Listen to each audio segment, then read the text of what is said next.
So yeah, we've got one of each gender here. They're shooting 50 metres on a 122 centimetre face. So it's very similar in style to the recurve discipline that we've got, but it is a very different bow style. So yeah, like I say, we've got the Scotland Thistles on target 1, and then the England Blue team on target 2. So for the Scotland Thistles, we've got Rona Lopez and Andrew Kelly, and then on the England team, we've got Sarah Hubbard and James Annell.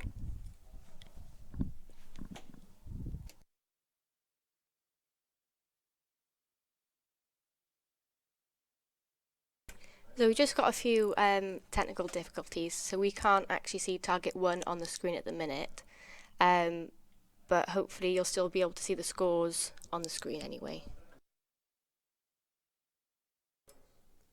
Fab. So England have opened there with an 8 at 6 o'clock.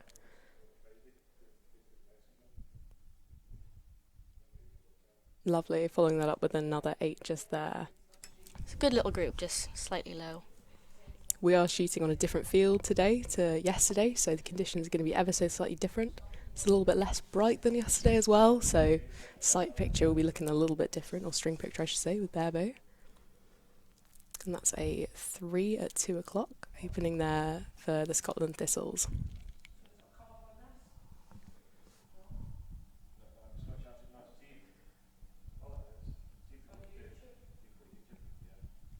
Looking very strong there. And then a 3 at 4 o'clock there. So they've both drifted right. Wind doesn't look very strong out there today, but it might be a little bit more breezier on the target than on the shooting line. It's always tricky when you switch from one field to another. Yeah. Oh, lovely. That's a Good 9 shot. at 9 o'clock there for England.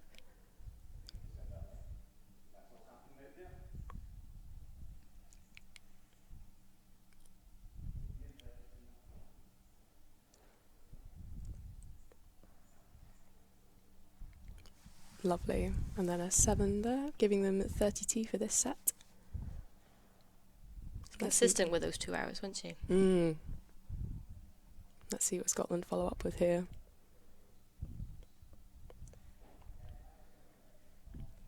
Lovely. 7 there at 10 o'clock. Certainly finding their feet a little bit more on this field, it seems, on the back half of this set. Can be quite nerve-wracking. I mean, this is a good venue to shoot in, and if people haven't done it before, the nerves can take over. Absolutely. And then that's a 5 there, giving Scotland 18. So England take the first set, giving them 2 set points.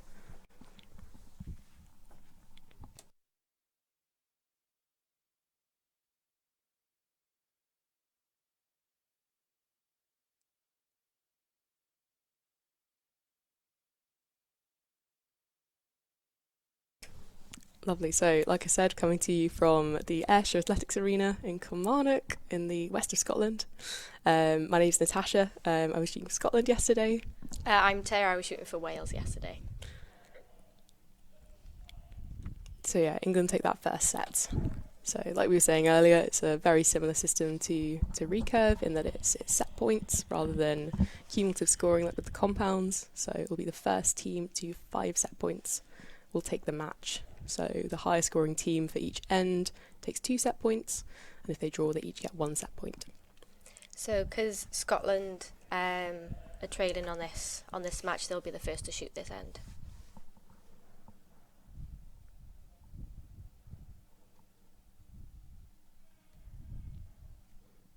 Scotland bringing the air horns there.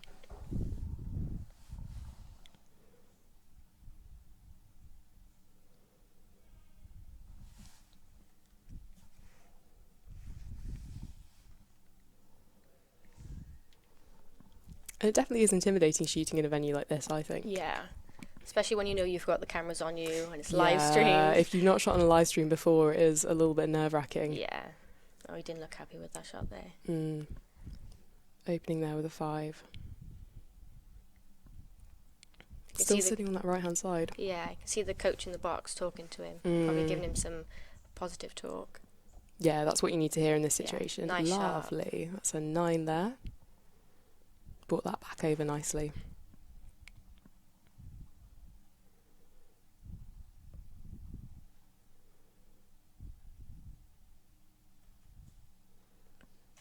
Lovely shot. Fantastic X there. There's a bit of confidence there.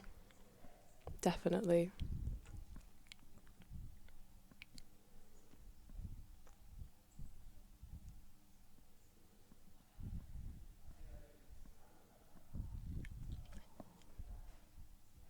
That's a 1 there for England. That's the thing about match play. You know, genuinely anything can happen. Yeah. Especially with the set system, where Yes, you absolutely. you can come back from being 4-0 down. 7 there from Scotland.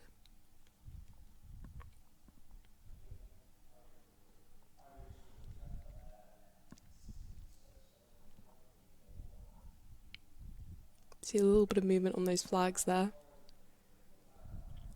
5 there from Scotland as well.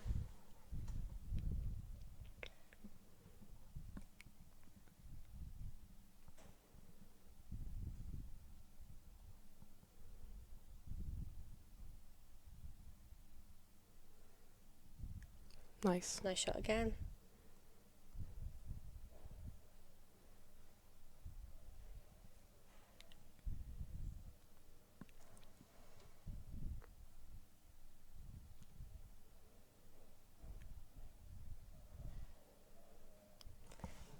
Lovely. It's a and better shot. She'll be happy with that one, I think. Definitely. So England take that set by just a single point.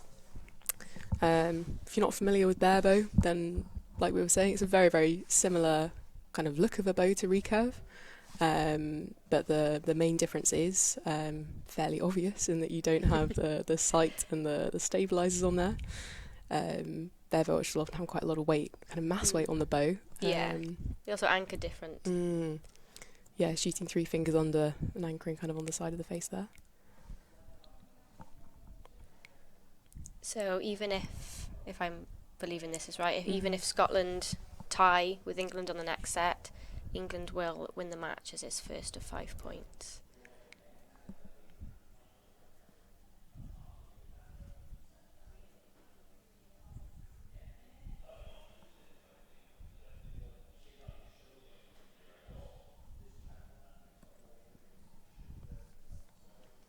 We've got a good crowd of supporters out here today as well, which is great to see.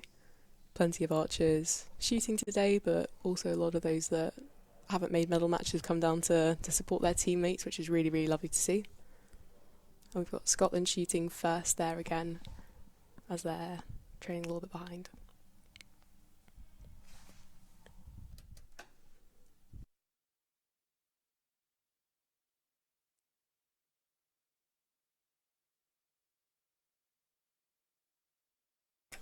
So we've got that 10-second lead-in time there as well, which is different to our qualification round.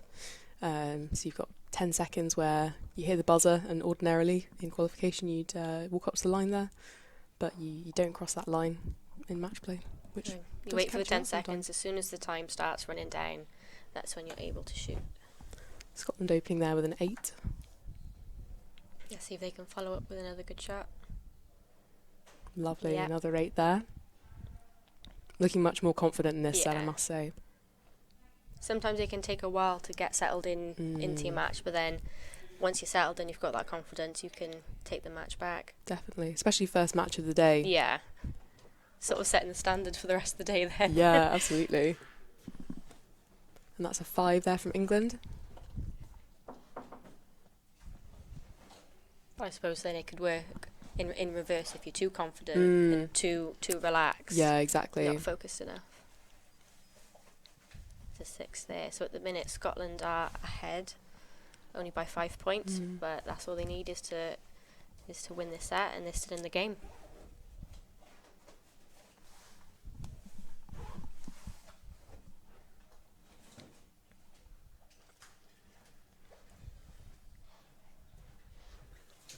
That's a 6 there at 12 o'clock from Scotland.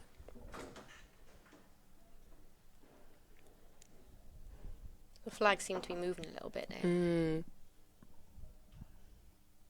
Yeah, looking out onto the field there, I can see a Scotland flag being waved around, and it is holding up in the wind there. So Is that a 7-liner? 6. They've marked it as a 6. Okay. We'll see if that changes when they go up. Certainly from our angle here, Yeah. looks like it could just about be on the line, but England need 2 good shots here. That's a 6 there.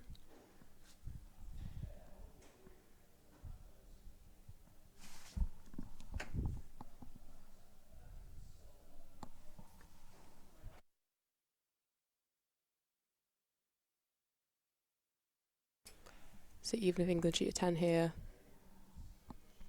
and that's an 8 there, so that's 2 set points to Scotland. So this will give them a bit of confidence now. So hopefully they'll shoot a little bit better in the next end. We could, if Scotland win the next set, then we'll have a shoot off. Yeah, team play is capped at 4 sets, and then you go straight to a shoot off there. So each archer would shoot 1 arrow. Yeah. And if it's a tied score, then it'll be the closest arrow to the centre. And if you've got 2 arrows close enough to the centre that they can't tell, they'll have a little measurer and see which one is actually closest to the centre. Get the calipers out. Yeah. Nail biting stuff. It can be though, if you can't tell from the archer's point of view, if they can't quite tell. If it does go to shoot off, you'll see the coaches in the box there moving their scopes kind of from target to target. Yeah. I think some archers do that themselves, don't they, in individual matches. Yes. Which, for some archers, it works. Yeah. You know, if that works for them. Some archers don't like to know what their other archer shot. Yeah, absolutely. It's what works for you. What would you do? Do you look at scores during qualifying?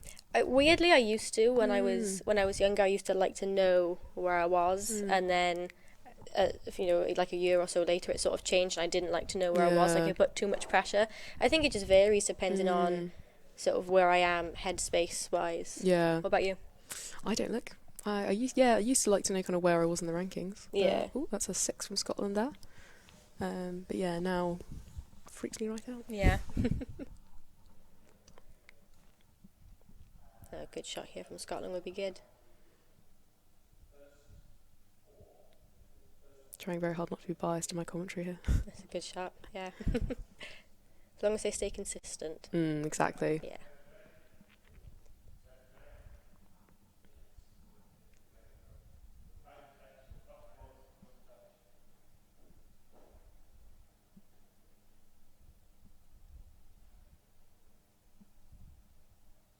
So they've marked that as an 8. From our end, we can't. Oh, there we go. We can see the target now.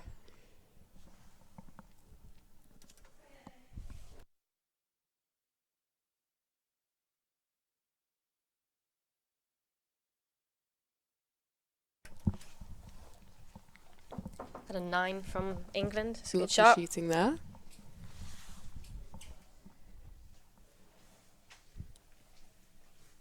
Yeah, it's a great atmosphere here today. Great to be able to kind of watch the matches going on. That's a 4 from Scotland there. You've got archers from Wales and England also watching it, so you've got a good crowd out there today. Definitely. And it would be a great experience for this Scotland team here to be shooting kind of on home turf. Yeah. As well. 7 there from Scotland. Giving them a total of 24 for this set. So let's see what England follow that up with.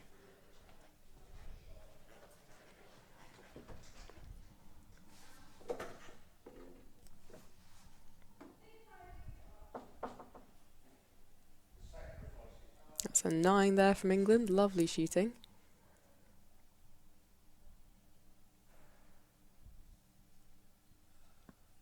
So England really don't need to shoot this arrow. They've already won this match. Well done, England. Finishing that off with a 6 there to give a 32 total there. So England blue team take the mixed team bronze match there. So congratulations to Sarah Hubbard and James Annell. And very well shot for 4th place, Rona Lopez and Andrew Kelly of Scotland.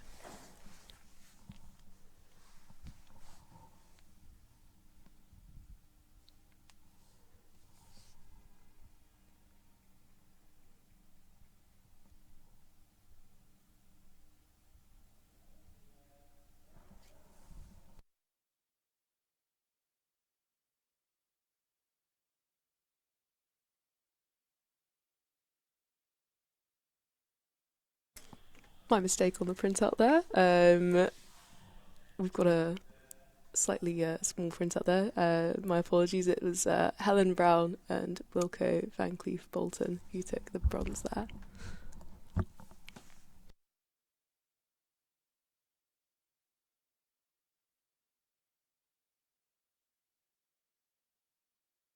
You.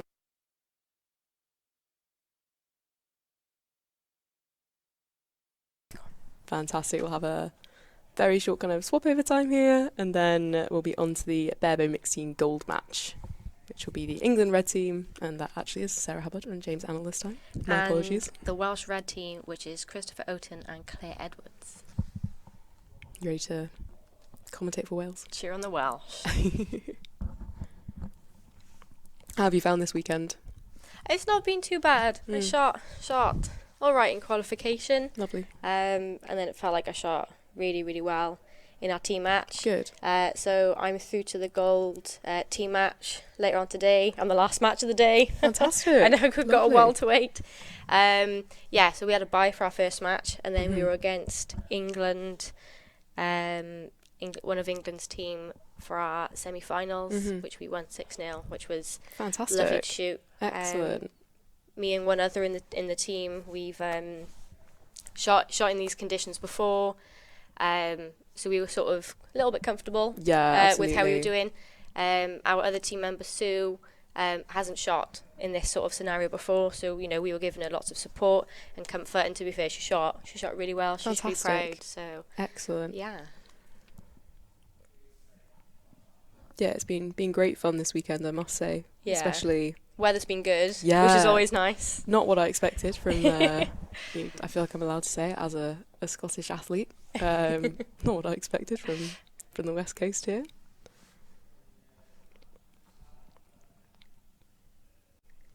So, fun fact, Scottish weather tends to be a little bit windier on the east coast, but often rainier on the west. So you get those weather fronts coming in from the Atlantic. But no, we've had a lovely time here. So you can see here we've got the Welsh team walking on, followed by the English team. So in this gold match, the winners will obviously take the gold medal, and then whoever loses the match takes the silver. So it's a nice position to be going into that gold final there. Yes. Knowing that you're coming out of it with a medal. You get a lot more relaxed in the gold medal match, I feel. Absolutely. Because you're going home with something no matter what.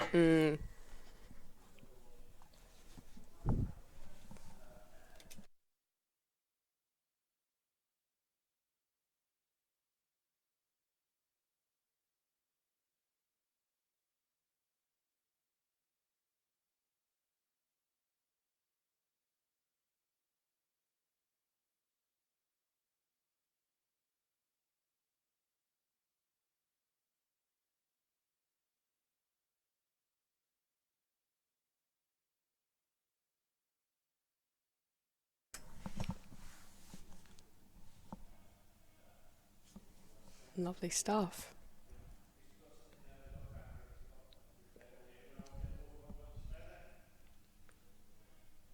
Okay, so England are here to shoot first. It often is a little bit nerve-wracking getting up onto the line there. I feel like that's, for me, when the adrenaline really hits. Yeah. Because you're trying to obviously maximise the time that you have, but also that your Nice teammate shot. has. Yeah. Lovely opening with a 9 there from the England red team. Yeah, you try and not shoot your shot as quick as possible. You still want to shoot your shot, but you're trying to sort of make everything else a little bit quicker to give yourself for the next arrow and your teammate for the next arrow as much time as possible. If something goes wrong, lovely shot. It's a 10 there. Oh, fantastic. Yeah, absolutely. That's the thing with kind of mixed teams and teams versus individuals, where you're kind of trying to keep the pressure off of your teammates. Yeah. Whereas individuals, it's all on you. There's an 8 there from Wales. Lovely. Common theme here, sitting a little bit to the right. We're seeing through these matches, but like we were saying, very different kind of string picture in the angle of the field that we're at from yesterday. Lovely shot. It's a 10 there as well. Fantastic. Let's hope for some good shooting in these gold medal matches. No, it's great to see.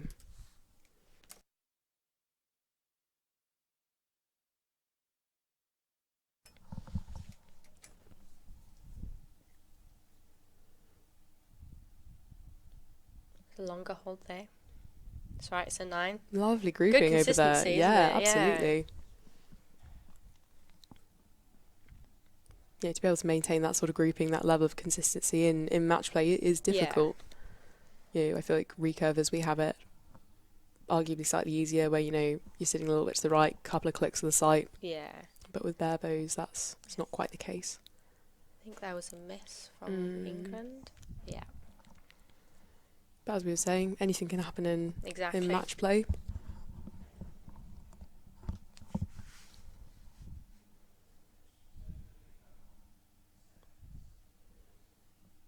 It's an 8 there. It's good. Lovely.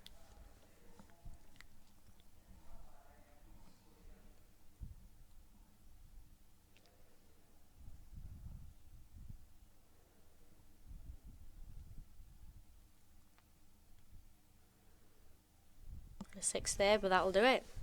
Lovely stuff. So 2 set points there to the Wales red team.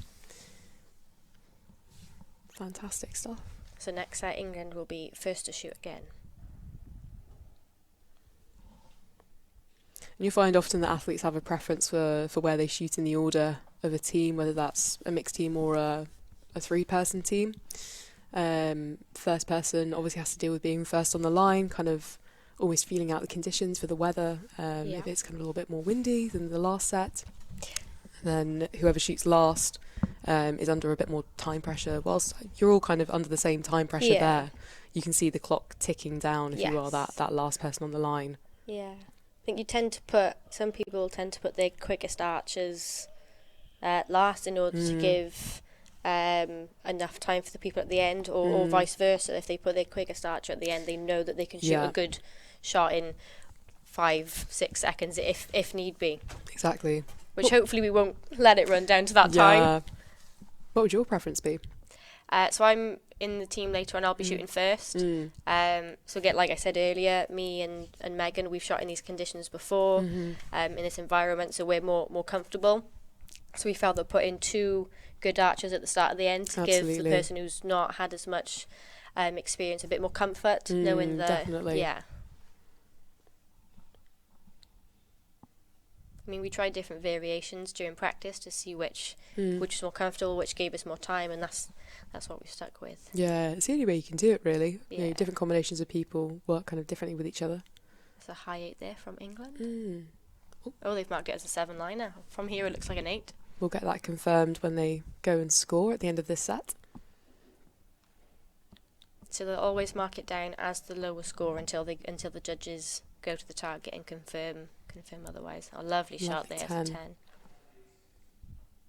Very quick off the line there as well, which, you know, some people like to kind of see the arrow hit the target, others kind of jump off there. I'm definitely in the latter category there.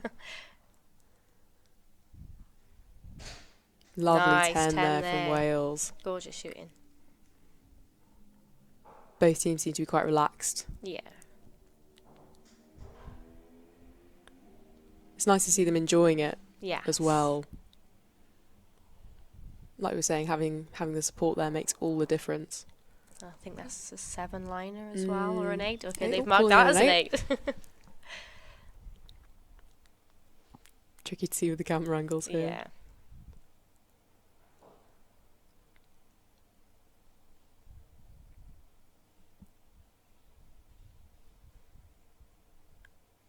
No, that's definitely an 8 there. 100%.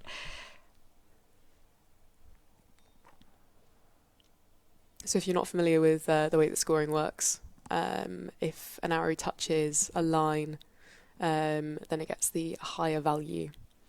So if it's between the 7 and the 8, and it just touches the external 8 ring there, then it would score as an 8. But yeah, if you're not too sure on the value, you would call a judge and they would come over and verify.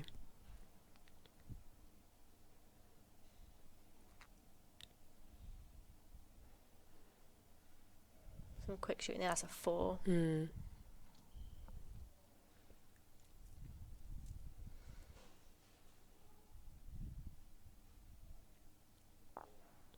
can see Christopher there just taking a little bit of time to settle himself, take a deep breath.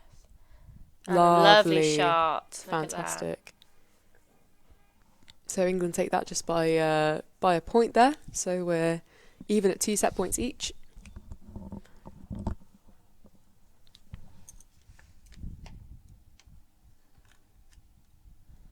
If you're just joining us here, then we're at the European Commonwealth Archery Championships 2022 in Kilmarnock in the west of Scotland. And this is the Barebow mixed team gold match.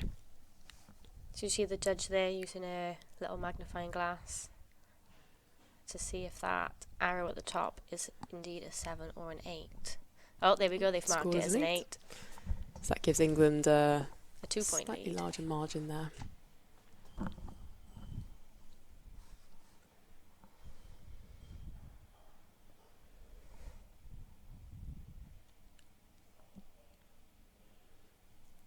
So programme for today is Barebow teams this morning.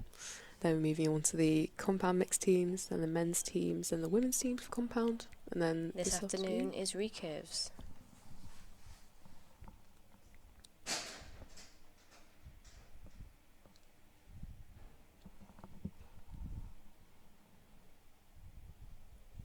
All nations being quite well represented across the medal matches there as well, which is nice to see.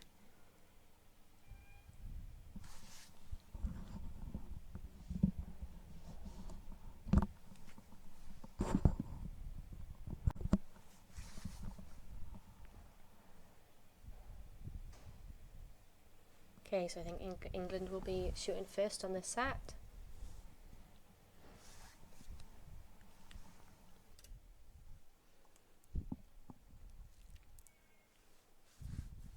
There we go, up to the line there. I've got to say, they have done some very consistent shooting during this match. Absolutely. It's good to see.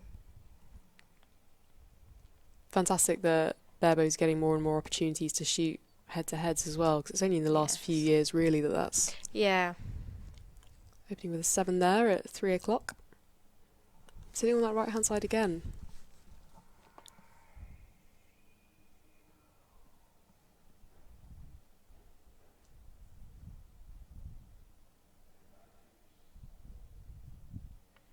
Both drifting off to the one side there.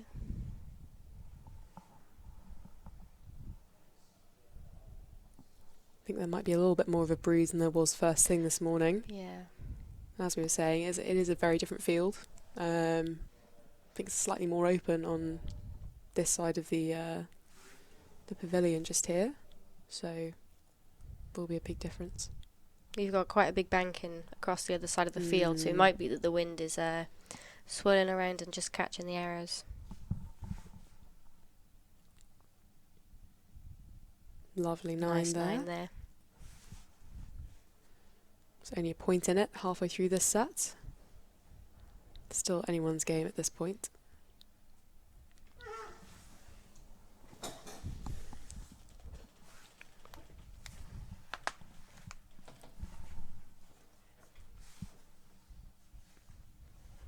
Lovely shot 10 there. Still slightly right. I wouldn't be... If I shot a 10 and it was slightly right, I wouldn't be bothered. It's a 10 for me. Oh, I'm all about the comfort clicks. I will move my sight no matter If where I it am is. slightly grouped, then I might adjust. Now on a 9 there. Good shooting. Lovely. Giving England a 34 for this set just here. So Wales would need 2 10s to match, which then would take them to 3 set points each.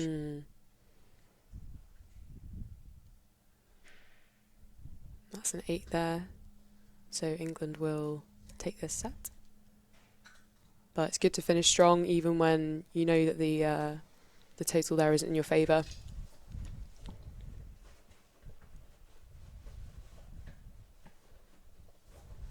There we go, that's a 9 shot. there. Christopher's shooting really well today.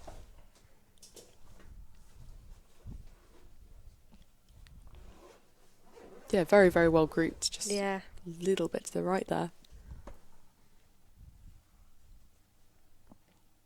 Just looking at the flags outside, there is quite a bit of a breeze going from left to right, so it's probably that the wind's just catching the arrows a bit and pushing them off to the one side.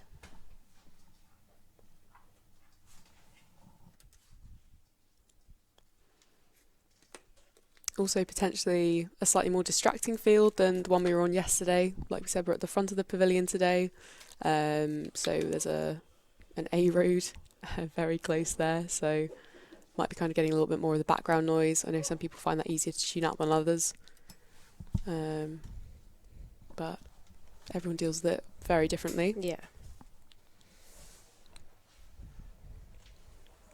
So we're sitting at 4 set points to England and 2 to Wales going into this last set. So even if they tie, England will take the match. But if Wales win, then we'll be going to a shoot-off. Exciting times. Very. I think you either love them or hate them, shoot-offs. Yeah. Which camp are you in? Oh, I do enjoy a shoot-off. It's especially more entertaining to watch than it is to shoot. I think sometimes it can be a bit stressful. Absolutely. But yeah, it's always fun. No, I do enjoy them. Lovely shot there. there. That's what you want to start with. Absolutely, especially going into a set like this. Yeah, do you love a shoot-off? Yeah. Fingers crossed. That's a 7 just dropped a little bit low. Hoping for shoot-off. One, because I love shoot-offs, and because it's Wales. Yeah.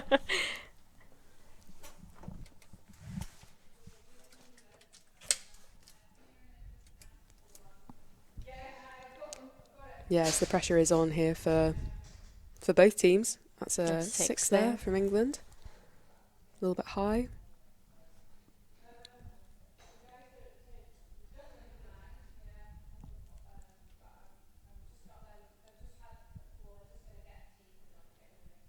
Lovely 9 there. Well. So at this point, England is sitting just 1 point behind Wales. But that is all you need, just 1 point. Absolutely.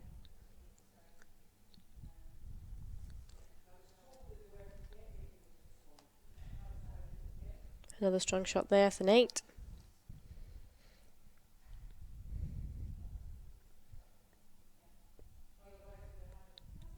Giving England a little bit of a window there. Just need one good strong shot here. That's an 8 there as well. So that's a total of 32 for this set for Wales.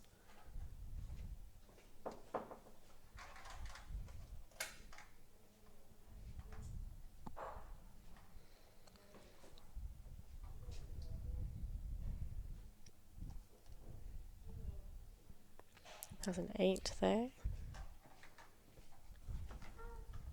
So a 10 to win. It is tricky when you're the last archer and you know what the value you need to. Yeah, especially when it's a 10. Win. Yeah, exactly. Yeah. And that's a 7 there, so we will be going to a shoot-off. Totally didn't want this to happen. I know. So that's a 3-point gap there between England and Wales. So yeah, if you're just joining us at the end of this match, we were talking earlier about shoot-offs. So each archer will shoot 1 arrow, and then the initial decider will be which team has the higher value. So for example, if one team shot a 9 and an 8, and then the other shot a 10 and an 8, the team with the score of 18 would win the shoot-off. But if the cumulative total is the same, then it's the arrow that's closest to the middle.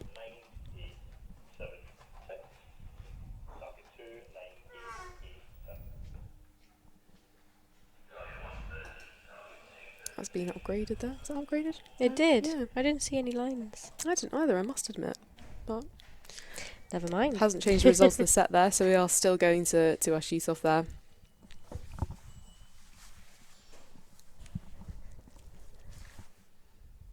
I'm not sure if you guys can hear the crowd out there today, but we've got a big crowd of Welsh and English supporters with the flags flying about, probably shouting some positive stuff to the athletes. Bit of encouragement. Every athlete likes to hear something different as well. Some people, yes. I know I speak for myself, certainly like to hear generally noise. I quite like a lot of volume during my matches. Yes. Other people do prefer it a bit quieter. Some people want to hear specific phrases or kind of cues that are associated with their shot. Yes. That's a 7 there for England. Still slightly right. Definitely a recurring theme here. Be interesting to see if that is the same for the other matches today.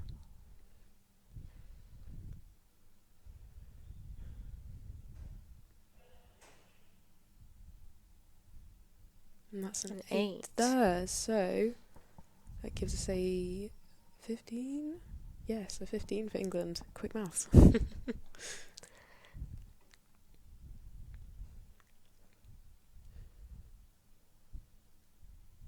So Wales know what they need to shoot to take the match there. That's a 5. Putting the pressure on to this last archer here.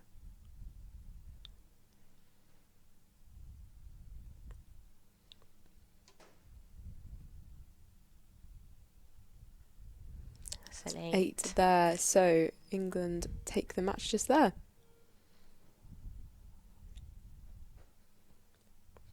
Fantastic shooting all round there. Look at England having a little high five there to celebrate. It was a hard fought match, certainly. It was very, very close. All through kind of good quality shooting from the Barebows, I feel. A great match as well. It's always good to see shoot off for that kind of excitement level. A great way to start the day as well. Yeah. We haven't had 2 matches just in straight sets. There has been a lot of back and forth there. So congratulations to England taking the gold medal there for the Barebow mixed team, and to Wales taking the silver.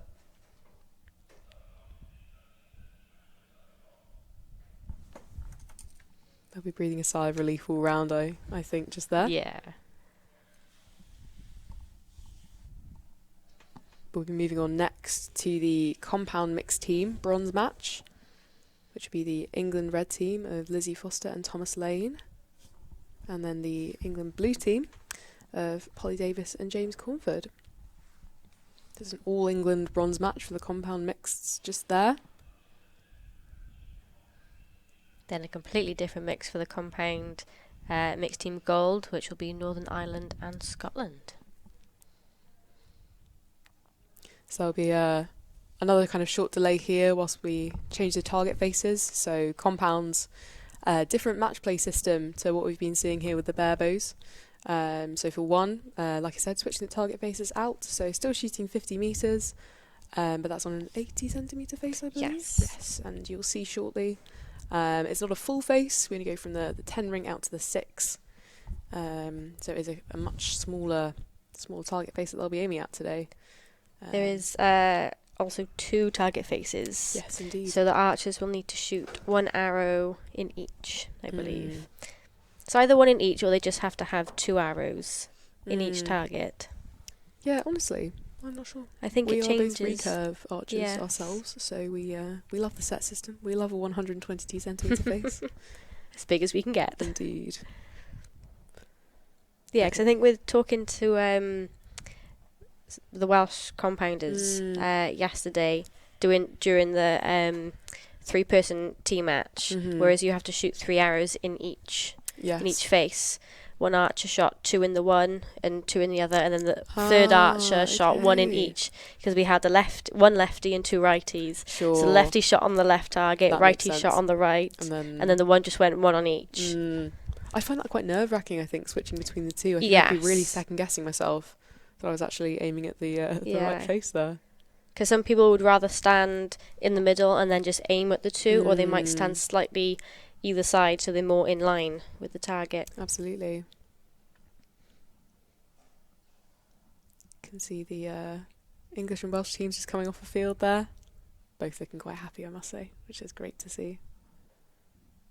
And I believe both, not so sure for the English team, but I know the Welsh team, neither of those have shot an event like this before, and neither of them have done a match play, so I'm sure they're absolutely thrilled. There. Yeah. Absolutely.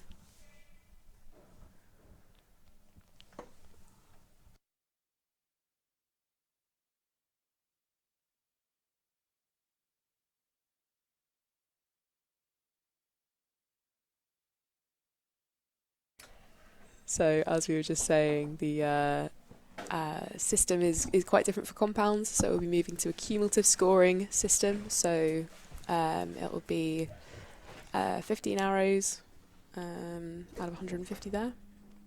So 150 for mixed teams. 140. I can't do math. Neither can I. I'm not going to lie to you. Getting top quality compound commentary here from us. No, but it's a cumulative scoring system just there. So very, very different in the sense that if you kind of drop a couple of points, then it's much more difficult to come back from that than it is in a set system. Yes. Where it's kind of a clean slate every set. You can see some of the teams for the gold match there coming off of the practice field and getting ready to head on for their match a little bit later.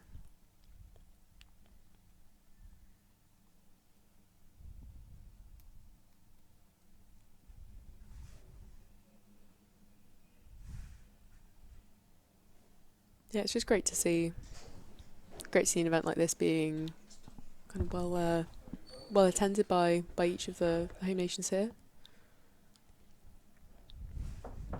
It's been great for us as a Scotland team to shoot on home turf as well. Nice not to have to travel so far for once. For some. Really? Yeah, how long did it take you to get up here? I flew, so it took me an hour to fly. That's good. It wasn't too bad. Apart from I had to get up at 3 o'clock in the morning. Oof. But yeah, no, it only took us an hour to fly. Some of the other teams took us sort of 8 hours to drive up. Yeah. Yes. I mean, if you want to do this sort of thing and compete, then travelling and spending the money on hotels and petrol, whatever needs to be done, is worth it. Fab. So we've got our two England teams. You can see them just there. So we've got the England red team just there. So that's Lizzie Foster and Thomas Lane.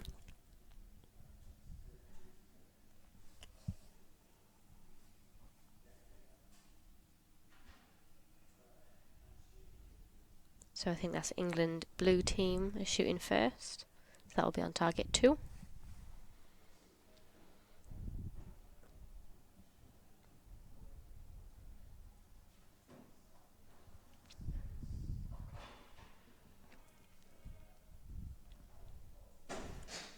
Be fairly unanimous shouts of "Come on, England."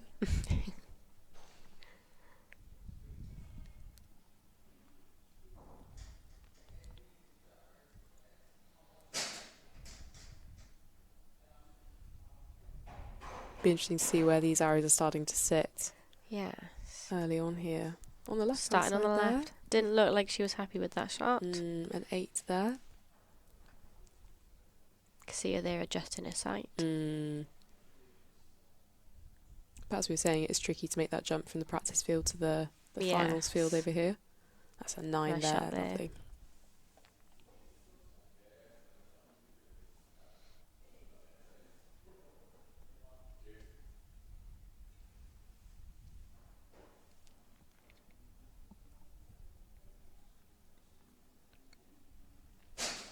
Nice. 10 there. No, yeah, lovely.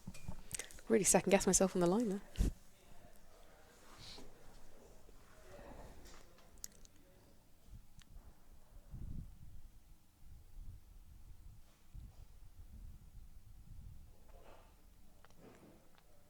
And a 9 there as well.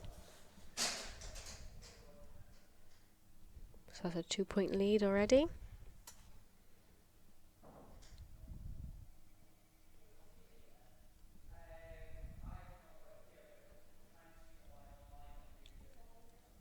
That's a 5 there.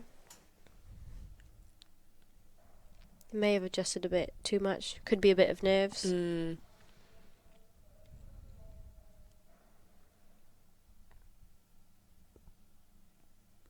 That's a 9 there as well from the England blue team. Moving back to the red team here.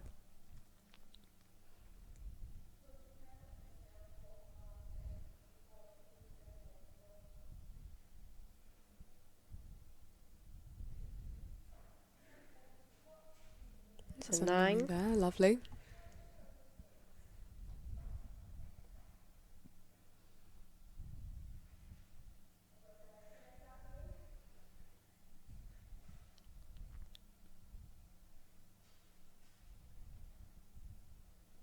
can see the flags in the background moving quite a bit. That was a lovely shot. There we go. Lovely 10 there. So England red team taking a 7-point lead out of this first end here.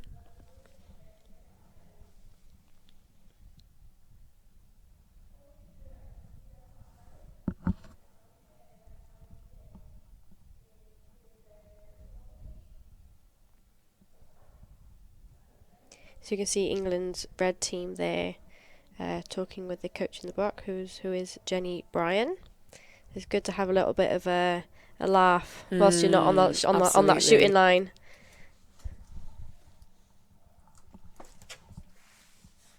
Yeah, some people prefer to kind of keep cool, really, really focused. Yeah. Not saying too much. Other people like to have a bit of a chat. Calms them down a bit, I think. Sort of settles them in. Sports science fact for you. Physiologically speaking, being nervous and being excited are exactly the same. So if you're going for kind of that enjoying it, sort of cognitive reappraisal approach, then having a laugh between ends is the way to go, really. We are having a little bit of a technical difficulty just here. Live stream's just frozen for us. The screen is froze, but we can still see the scoreboards.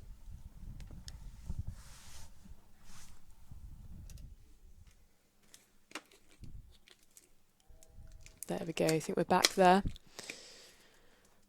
And England blue team shoot a miss with their first arrow there.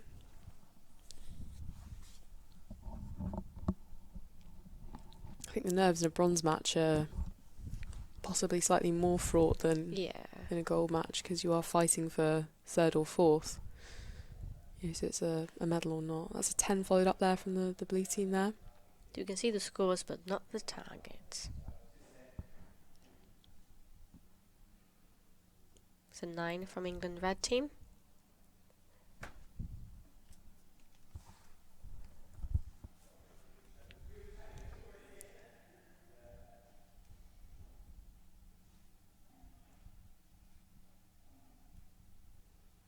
And another 9 there from the England red team. So we're looking at a fairly substantial lead, just halfway through the second set for the England red team there.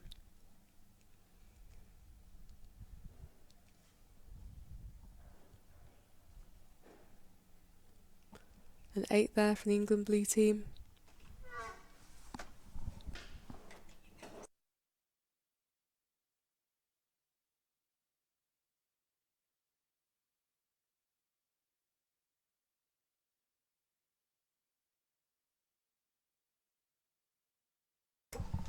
And then we've got an 8-9 liner there for the blue team there, so that might get upgraded to a 9, but we'll see. See when the judges go to score. So the weather's still quite warm today. It's a little bit of an overcast, which could change string pitches and how we see the targets. This could be why some of the archers, the arrows could vary from left to right. 10 there from the England red team. Really strong shooting there.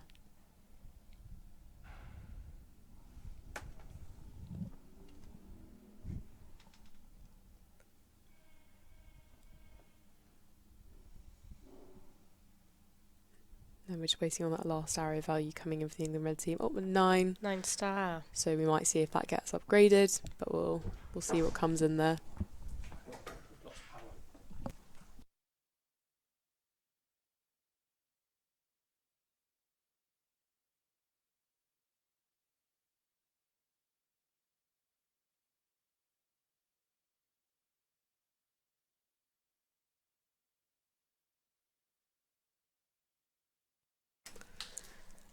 Lovely. So at the moment, at the end of the second end here, we're sitting at 75 points for the England red team and 57 for the England blue team. So it is quite a substantial lead that red's got there, but we'll see where the next two ends take us. Anything can happen in these matches, but it's absolutely all about consistency and keeping that score as high as you can with compounds.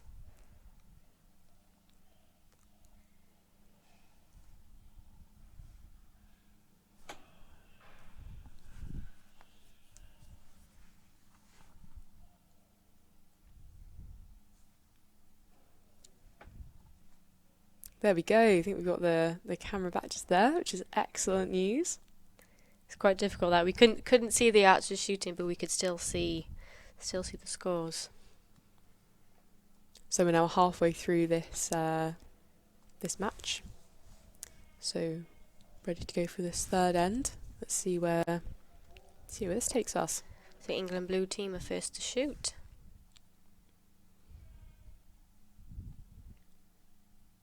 So with compound, as they step on the line and they put the arrow on the bow, they're not allowed to have their release aids already attached to the string. I think that would save them time. But yeah, that's the rules. That's a 9. That's an 8 there, 8 low. And you can see as well the compound bows are very different kind of in appearance to the Barebows that we saw just earlier. Very, very different style of shooting. Technically very, very different. 7, and they've both dropped a bit low that end. Might be that the sun has come out a little bit and it's more or less just behind the target, so it could be in their sight a bit.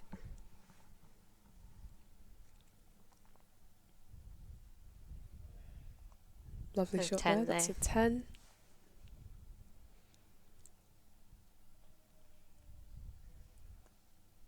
Red team looking very relaxed going into this set here. That's where you need to be for a bronze medal in the match. Absolutely. And another shot there. Excellent. Great stuff.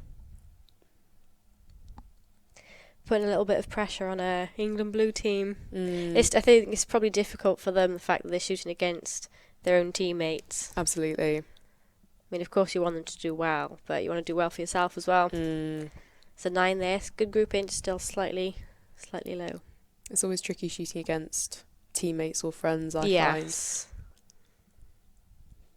Friends are perhaps a little bit less so than teammates, when ultimately, you're looking at kind of the medal haul for your country. So that was a 6 low. So both archers of the blue team just dropped low there.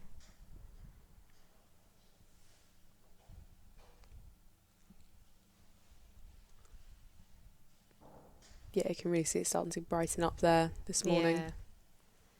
A 9 there as well. Still good shooting.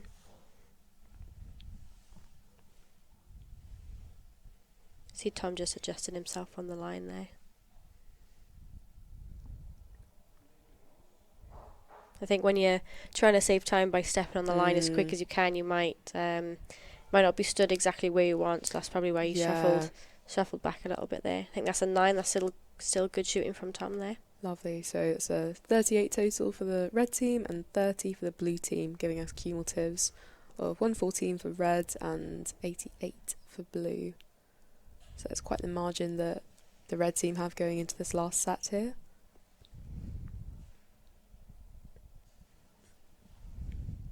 So you can see the spotter just there being given back the arrows. That's something I quite enjoy about finals matches, getting your arrows pulled for you. So as you can see, the athletes just stay down the shooting line end of the range here. And we have volunteers going up to the targets and scoring with the judges. It's often team managers pulling arrows. I know the Scotland team manager Douglas was pulling the arrows for the Scotland team in the Barebow match just earlier. You just see Jenny there checking the arrows of the guys in the red team, just to make sure that the fletches and the arrows are all intact and there's nothing wrong. That's why it's always good to have your arrows that you're shooting for your match and spares. I think you can see Jenny there sort of getting the crowd to cheer a bit louder for the athletes there. We know it's early, guys, but bring the noise. Yeah, as I was saying earlier, it is very much kind of personal preference as to whether you like to hear lots during your match or not so much. I think when you're shooting against a team, like for argument's sake, if one team likes a lot of noise, the other team doesn't, it's could potentially put the other team off. But that's the nature of it, I suppose. Yeah. Got to be ready for the different environmental changes that come with that.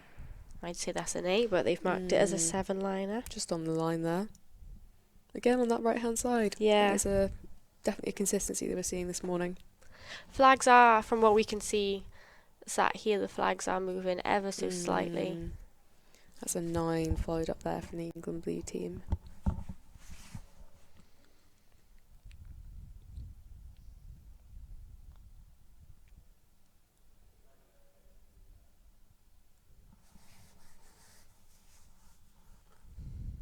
A nice shot. It's a 9. Lovely.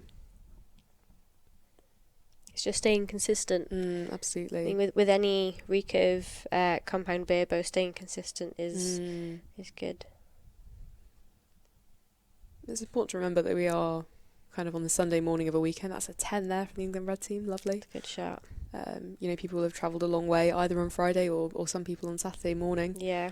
And it does take its toll, to be fair, when it comes to performance. That's a nice shot there. Lovely. Yeah, a lot of external factors influencing performance 100%. beyond just the weather and the crowds here.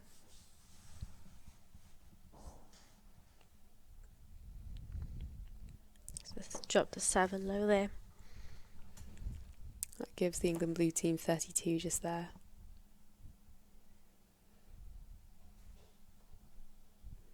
England red team, I'm sure, will be looking to finish strong. I think they've probably relaxed quite a bit now. They've got quite a big, it's a good shot. They've got quite a big gap there between themselves and the blue team, so they're probably just thinking, go through the process to shoot this shot and finish strong.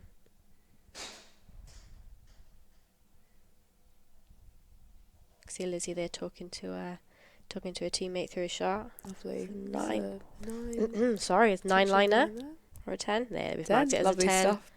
Well, there we go. That gives the England red team a total of 153 points and the England blue team a total of 120. So England red team will be taking the bronze medal match today here in the compound mixed team.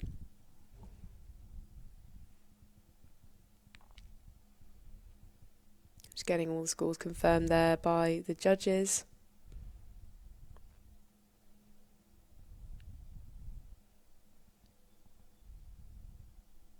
You can see there aren't any flags on the top of the targets there either, so it's potentially a little bit trickier to read the wind on this range.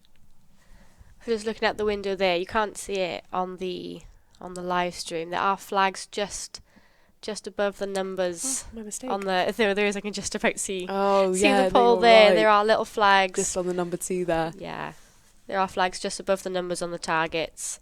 Which, looking at them and the flags just by the sides of the targets, there is a little bit, is more of a breeze down the target end than on the shooting line, which that's always can be a little bit more difficult to read.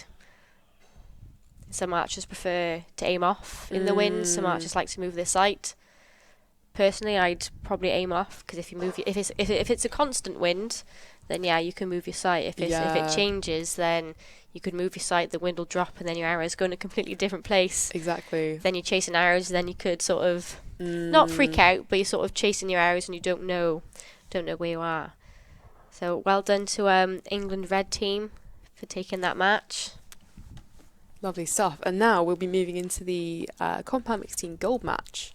So we've got the Northern Ireland team of Sinead Byrne and Jake Walsh against the Scottish Saltires team of Robin Geddes and Finlay Clark. Very proud moment for me as Edinburgh University in the we've got Jake, our vice captain, in the Northern Ireland team here, but then Robin, shooting for Scotland here, goes to Glasgow University but is a member of our club on our committee this year, so a good day for us either way. So there we see the teams just waiting on the side to be welcomed onto the field of play.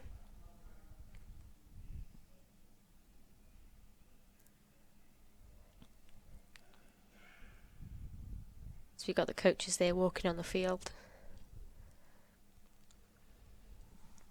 Lovely stuff. I think that's Kev for Scotland and look like Emma for Northern Ireland just there in the coaching boxes. Yeah. Yeah, there we go.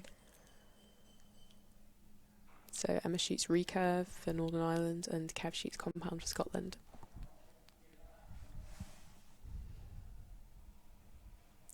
So you can see Finlay and Sinead there walking on with 2 bows each. So sometimes in qualification you'll be allowed equipment failure. So you'll be given a set amount of time to either go and fix the thing that's wrong or get a spare. Whereas in a medal match, you're not allowed any extra time for equipment failures. So it's simply drop whatever it is that's wrong, go and grab your spare stuff. So that's why you see most archers on international stages. They'll take, even through qualification, they'll take a spare bow, but especially for matches, they will take spare equipment. Lovely. Robin and Finley giving a wave there for the Scotland Saltires there. And Jake and Sinead on the other target just there. So Scotland are first to shoot on target 2.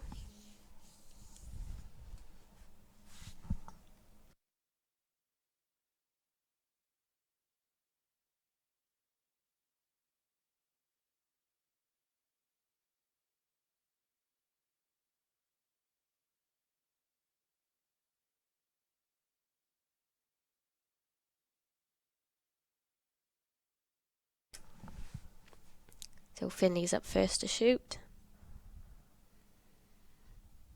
Looks nice and confident there.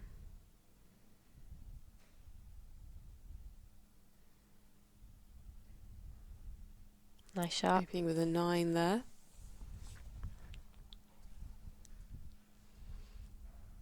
Whilst we are shooting here in Scotland today, I wouldn't really say it's a home advantage in that this isn't a field that we would shoot on. I mean, I certainly haven't shot here before. Yeah, so 8-9 liner there. I mean, some people would say that shooting on home ground could be an advantage because you could be nice and relaxed. It's on home ground, where others feel like, oh no, it could be pressure, need to perform because you're on home ground. Exactly. Sinead opening up with a 7 there, just dropping a bit low.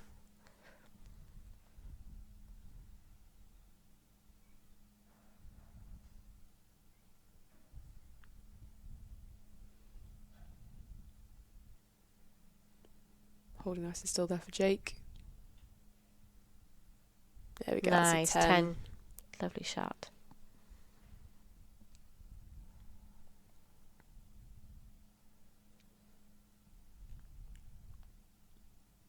You can see the flag in Finley's quiver there is blowing a little bit in the wind, so it gives you an idea of what the breeze is kind of looking like at the moment.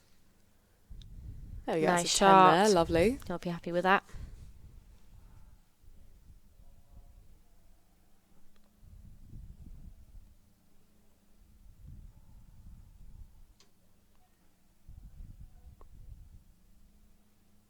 Lovely Nice, 10 there and a from 10 Robin. to follow. 37 for Scotland just there at the end of this first end. So Northern Ireland would need 2 10s to tie the match. And Sinead just resetting her arrow there.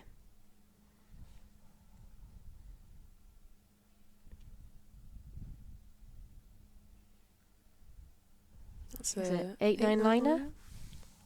Clapper consensus there. Yeah, they've marked it as a liner. Lots of liners today, haven't we? Indeed.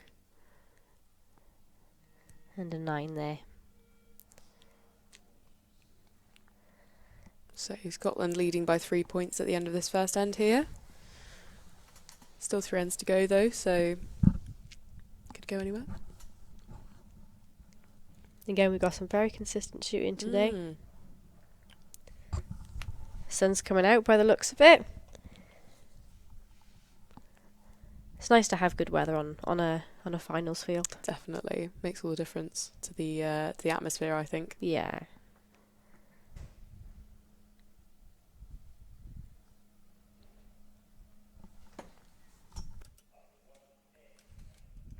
Can see quite a few red faces this morning after the sun came out yesterday. Yeah, I was told I caught the sun a little bit.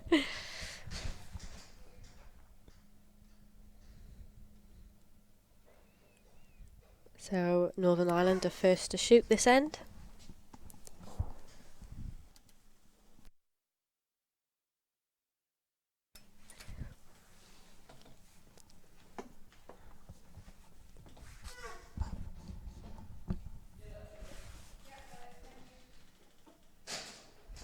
can see the coach in the Scotland team just talking to the athletes.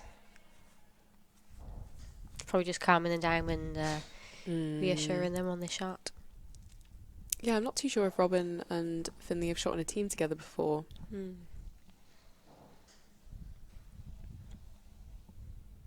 Sinead up to the line first there.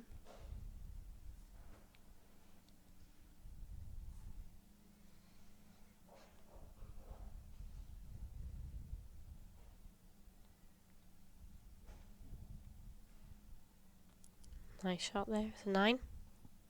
Again on that right hand side. Yeah.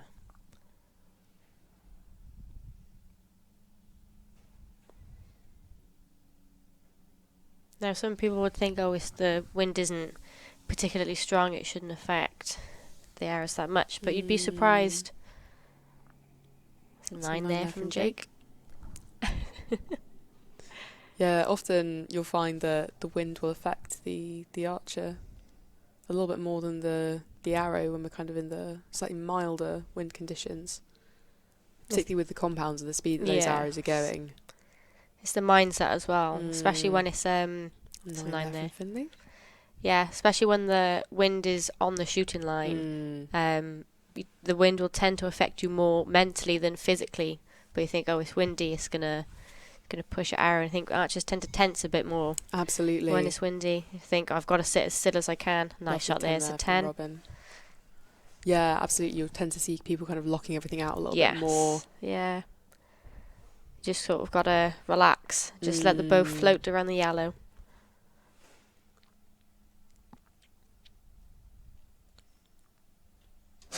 Sinead's looking confident on that shot. That's nice. A 10. Lovely. And again, kind of very, very different situation here to qualification round in that, you've got the time to come down if you need to reset your shot. If it is a little bit windy in that qualifying round, but it is very different in the match conditions here. That's an 8 there from Jake. So that brings Northern Ireland to 36 at the end of this second end. Let's see what Scotland follow up here in the second half.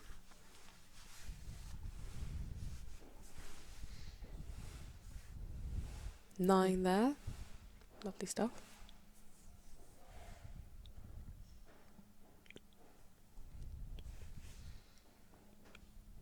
I do like the colour coordination of the bow. Lovely X there from Robin. So Scotland taking a 2-point lead for this set, giving them a 5-point lead overall halfway through this match.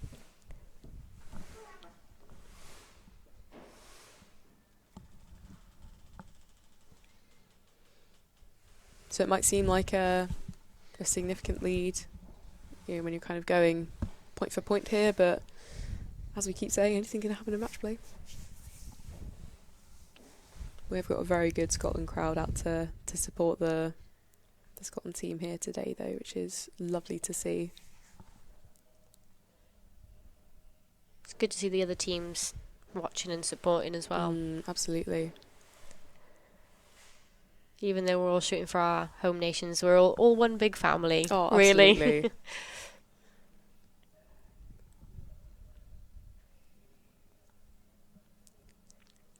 Yeah, it's particularly nice to see yesterday kind of teams chatting to each other up and down on their way to the targets and back, even in the middle of their own matches against each other. I know I had a great time shooting my matches yesterday.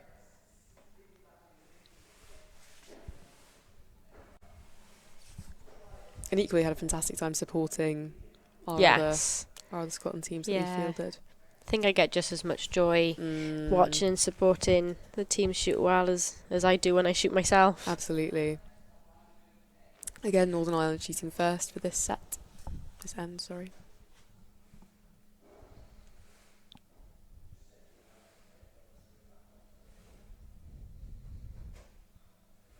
And Sinead didn't look too happy with that shot. It's an 8. Let's see what Jake follows that up with.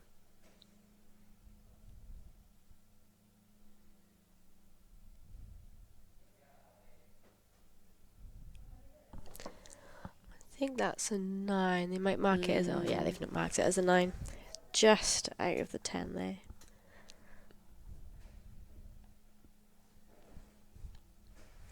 Finley looking strong there.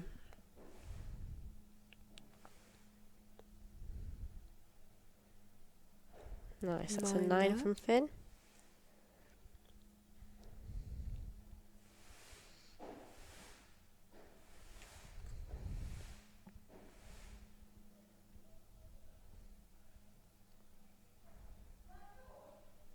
Lovely Nice. 10 there from Robin.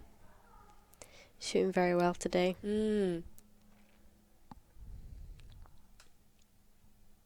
Yeah, it's great to see that confidence. Yeah. I think you need to in these matches, even if you're nervous, you gotta sort of psych yourself up in a good way. Another 8 there. Both arrows slightly low.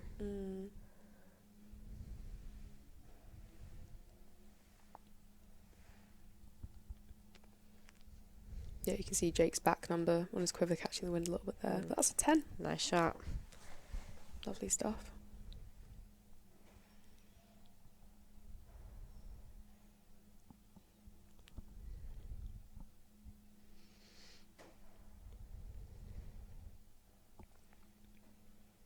Another nice shot from Finley there. Slightly right as well, which is what we saw from the Barebow archers this morning.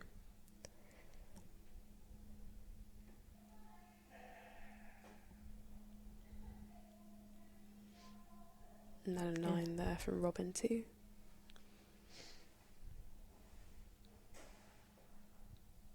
Scotland now leading by 7 points. So we've got one end left of this gold medal match for the compound mixed team.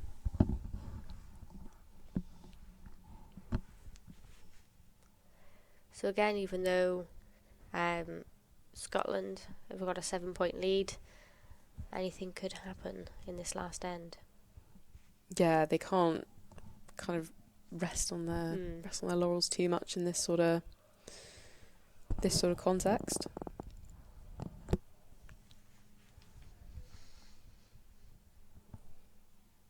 But I imagine it's a more comfortable position to be in going into this last end here than just a 1 or 2 point lead. Yes. But you don't want to give it too much leeway there.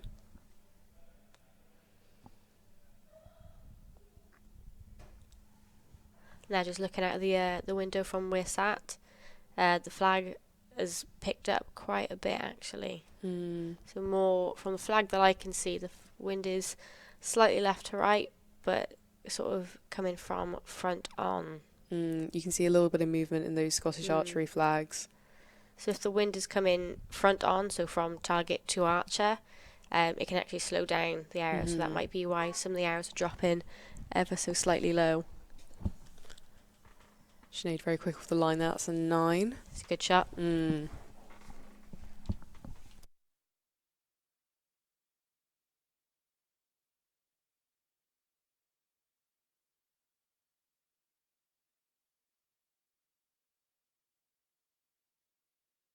It's a nice shot there. It's a 9.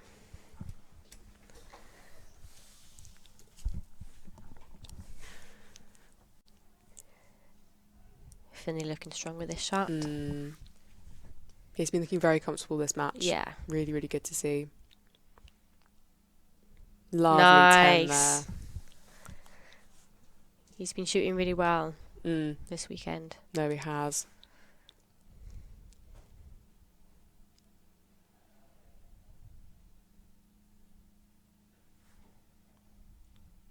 Oh, fantastic shot there from Robin. Both in the X for the Scotland team there. Putting just that bit of pressure on the Northern Irish team there.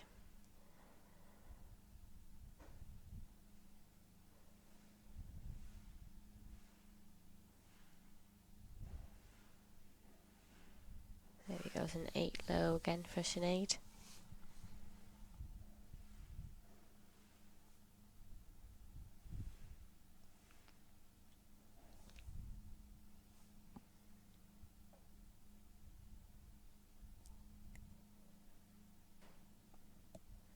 Nice, and a 10 for Jake to finish off. So Scotland in a very, very comfortable position going into these last 2 arrows here.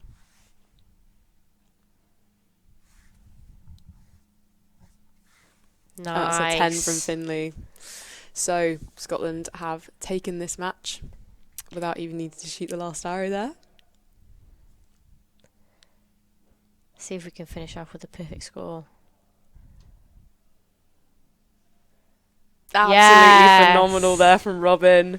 Good shooting. Incredible. Oh, what a fantastic result there for the Scotland team. Can you hear the Scottish team from here celebrating?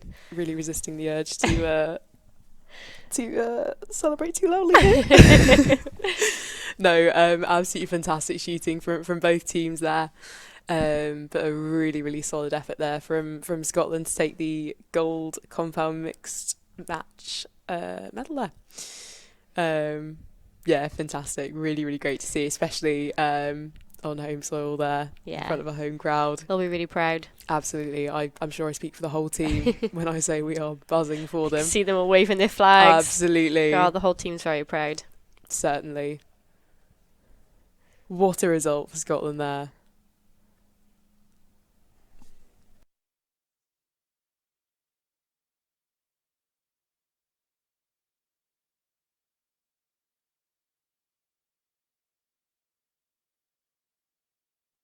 Really, really great to see today.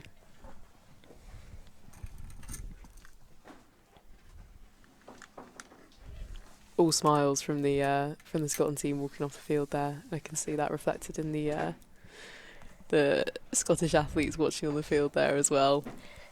So absolutely incredible. We'll have a short little break, and then up next we've got the compound men team, which we've got the Scotland team again with Finley, Scott and David, and then the team shooting against Scotland is Wales Green team with Wayne Champion, Steve Edwards and Ewan Rees. Because we might turn to try and celebrate a win here. Yeah, we've got each got a team here. So Scotland have fielded 2 teams in, I believe, every division actually, except for maybe the Barebows. But yes, we've got the Saltires and the Thistles. I was shooting for the Thistles this weekend, so.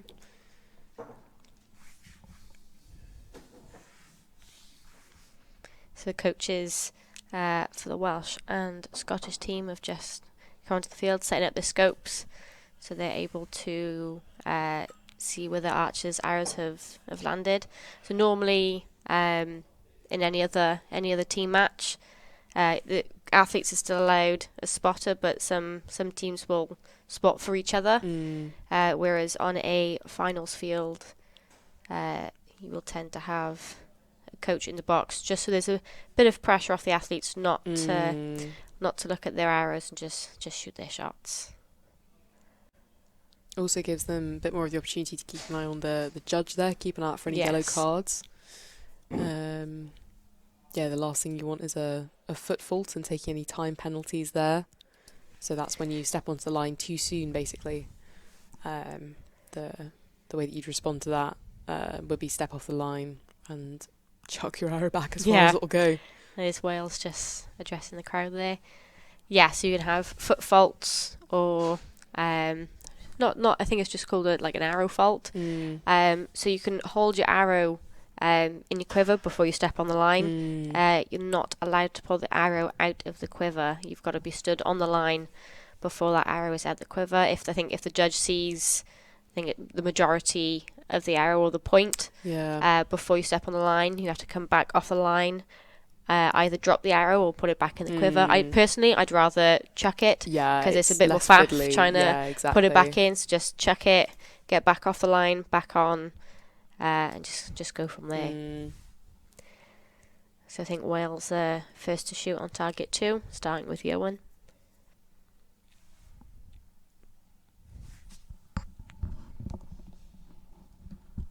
Again, it'll be interesting to see whereabouts these arrows are going to be sitting, if they are still kind of on the right, as has been the common theme this morning. Oh, it's a 10 to lovely open. shot to start with. Lovely.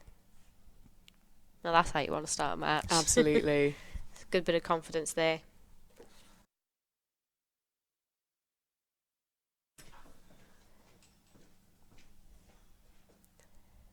Nice, that's a 10 as well. Very nice.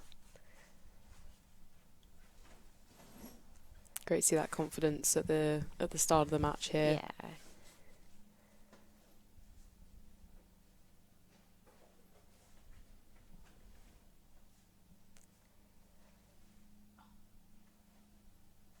Nice.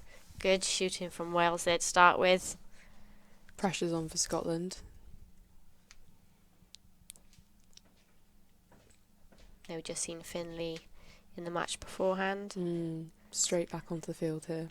Let's see if he can keep that good shooting on a roll. That's nice. A 9 there. He has just switched targets as well. So yes. He was on target. Was on target 2. Now he's on target 1.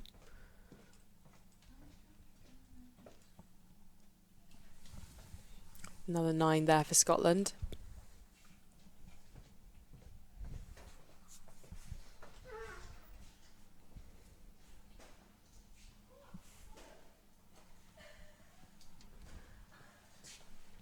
See a little bit of movement in those flags there.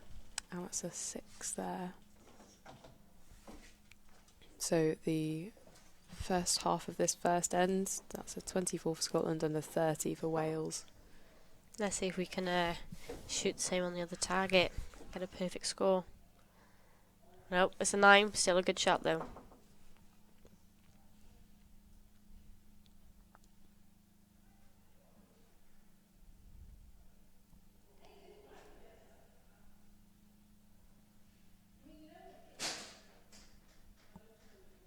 That's an 8 there from Wayne. They might mark it as a liner. No, they've marked it as an 8.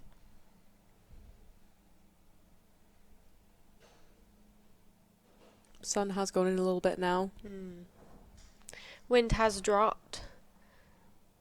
Yeah, I don't know what the wind is like on the practice field. Might be a bit stronger. Might be calmer. It's a 9 there from Steve. Lovely. It can be a bit challenging going from practice field to a finals field, especially if it's a little bit of a walk. So they're shooting in different directions, so the wind will be affecting them differently. I think we are kind of sheltered, certainly on the target end of things, by the pavilion here. But I think the shooting line will potentially be a little bit more susceptible to catching the wind a bit. There's a 10 there from Scotland. There we go. Is that another one? Another one, I'd say, yeah. Fantastic. 9 They've 9 marked it as a liner. We'll see when they go up to the target to score there. Relaxing into it a little bit, I should hope.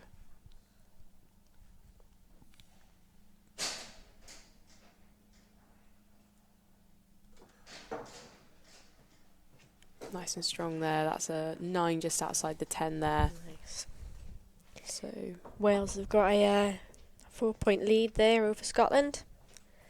We've still got another 3 ends to go, so all to play for. Very strong shooting from the Welsh team there, especially in those first 3 arrows. That would have given them a bit of confidence there as well. You can see the wind there, just catching the judges there. Definitely looking a bit windier than it was yesterday. Yeah. Conditions were great to shoot in yesterday, I must say. Yeah. I think it was all of 5-mile-an-hour winds, which is lovely. Unheard of up here, I must say. I think it's unheard of anyway, really. Very much so.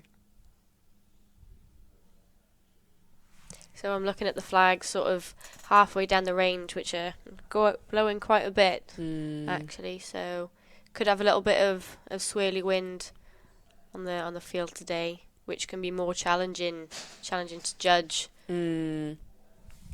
What would your approach normally be for when the wind's kind of swirling a bit? I mean, if my first arrow is good and it's a strong shot, and I know that was the best I could have shot it, I I'll tend to go off that. In a team or mixed team event, yes, I'd sort of go off the first arrow. Yeah. In qualification, I tend to shoot 2, hoping that those 2 shots I just done were good shots. Then I'd adjust off that, because some archers will tend to shoot 1, adjust off that. But if it wasn't quite a good shot, then they tend to chase arrows. Yeah, absolutely. I very much aim in the middle and hope for the best. But yeah, I'll always move my sight. Yeah. Even if it's just a couple of clicks. Just to... I feel like you get more of the mental reassurance from that than anything else. Yeah, but 100%. I mean, I tend to do the not the opposite, but I'll move my sight thinking, nice strong shot, and then it goes not in a different place, but if my arrows are slightly high, I'll adjust my sight high, and I'm like, right, next end, good strong shot, and I'll go slightly higher than when my last arrows were. And I thought, but I'm sure I moved my sight, but it's because you've had that reassurance. You're like, right, it's going to go in the middle now if it was slightly high. And not saying that you're doing a slightly over strong shot, but it's like the best shot you could have done. So I just try to shoot by the just shoot your shot each fantastic time. words of Formula One driver Daniel Ricciardo: make like the postman and send it. Scotland shooting first for this end.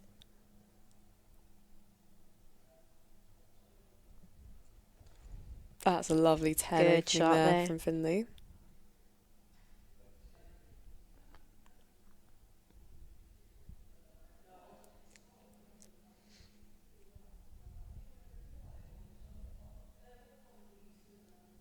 That's an 8 there, following that up.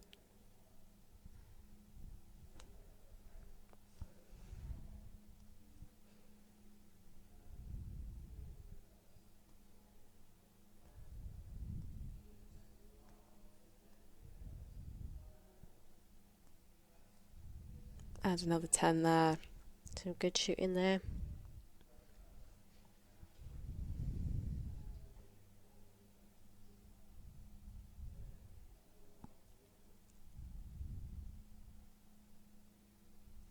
A 9 there from Johan. It's a good shot.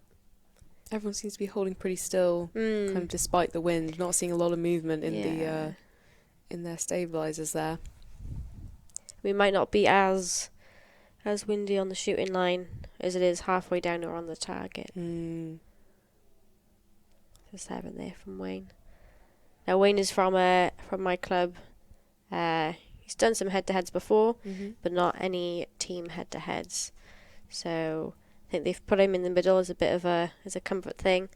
But I know Johan's he went to Romania a couple of months ago and shot really well. He was in a mixed team with Sinead, who we saw earlier.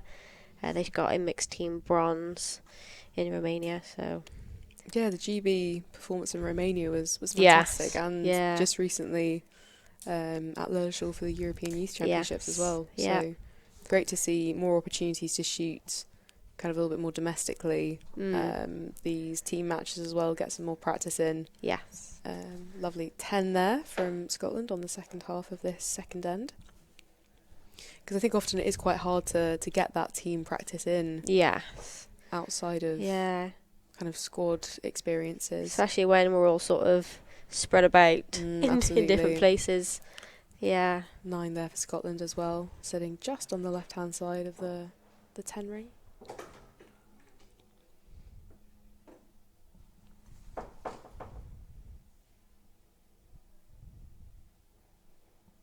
That's an 8 there as well, giving Scotland a total of 55 for the second end, sitting at 108 for their cumulative total.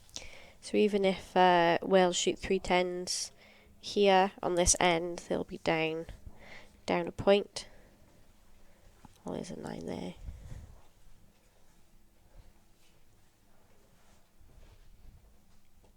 I find it quite tricky to resist the urge whilst I'm shooting to do the maths. Yeah. Some archers do that though. That's how they shoot better. They'll sort of look at their scores, like in qualification. You shoot 6 arrows per end. They will shoot their 5. Look down the scope or through their binoculars, see what they've scored, and if they'd like to shoot a particular score that end, then they like, oh, okay, I need to shoot Absolutely. a 9 or a 10, and that tends to work for some people.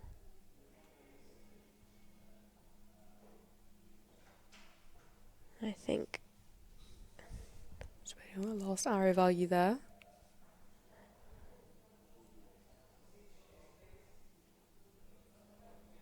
Was that shot in the other target? Yes, Yes. it was. So in that case then, as you can see there, that'd be marked as a miss. So in these rounds, you've got to shoot 3 arrows.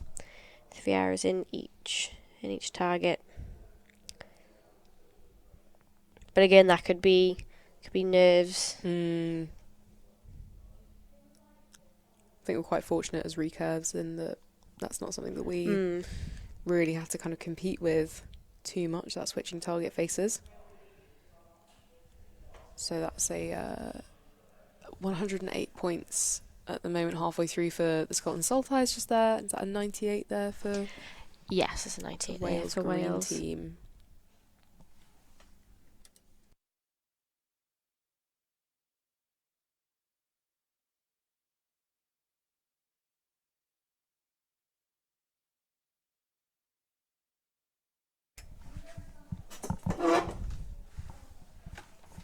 You can see them just up at the targets there, having scored the arrows back to pole.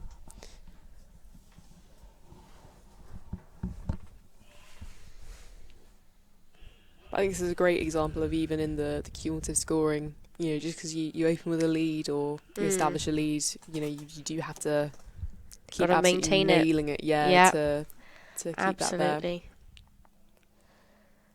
I think that's the thing with compound in team matches. Is I feel like it's probably a bit more pressure for them because it's a cumulative score, whereas recurve, it's set points, so it's sort of like a clean slate each end. Absolutely.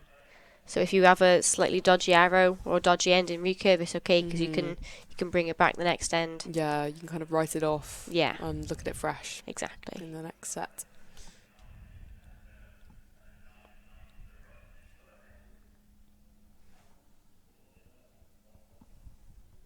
Yeah, very strong crowds out there from the all the teams today. Seeing quite a lot of movement in some of the flags. Just over there, you can see an England flag blowing in the breeze.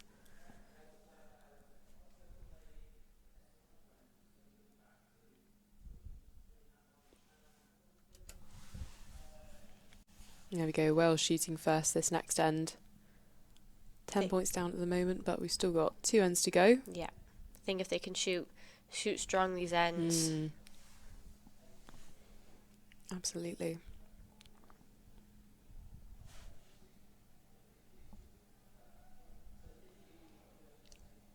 I think as long as they have fun, enjoy themselves, everything's always a learning experience. Absolutely. Yeah, as long as you can take something away from a competition, then doesn't matter how kind of wrong things have gone. Always take some positives. Exactly. Always take something that you can work on. I think match play in particular is really, really good for that. When you put that time pressure on there, it does kind of tend to flag up any issues that maybe wouldn't have been quite so noticeable beforehand. Yeah. So it's a great opportunity to, especially having the live stream here, being able to watch it back and kind of exactly watch your own performance. Yeah, because some archers will shoot and think, oh, well, that was a 10 shot that felt really good. But if the coach is behind them, they might say, oh, this happened on this end, that's why that arrow went there, etc. So yeah, it's good that you're able to look back and watch yourself shoot, because you might pick some things up that you didn't physically feel or think that happened. So definitely. It's a 9 there from Johan to open up with, and a 9 from Wayne to follow.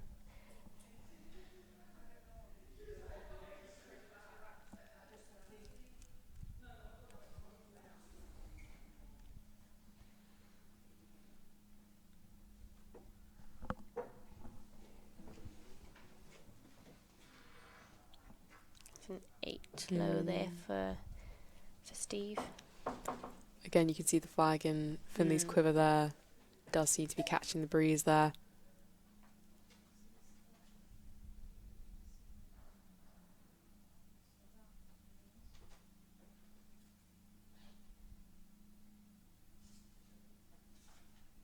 9 just there.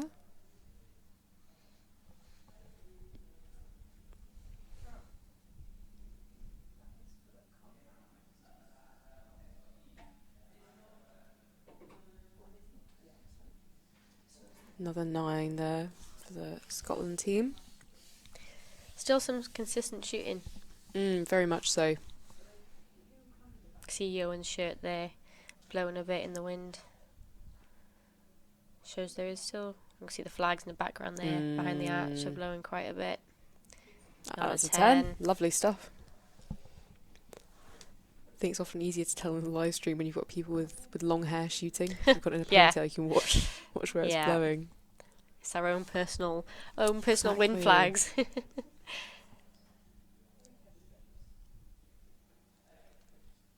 Nice. That's a 10 there from Ewan. We haven't seen any just yet, but you'll sometimes see athletes will tie a little bit of kind of cotton or sewing thread around the end of their stabilizer there out the front, so they can see kind of where the wind's blowing to quite a fine level there. 9 there from Wayne. That's one thing to read the wind and another to try and combat it in what you're doing for shooting, so...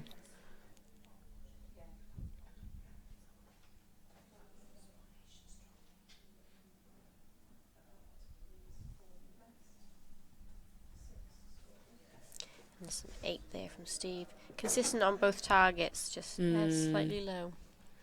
But again, the wind is towards the archers, which can drop the arrows slightly low. You can see a little bit of movement there. That's an 8 there from Finley. A little bit low, but yeah, it does seem to be a bit of a headwind.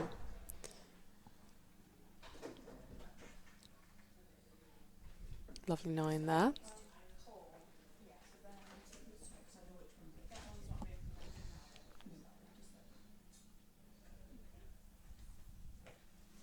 One more arrow for Scotland for this end.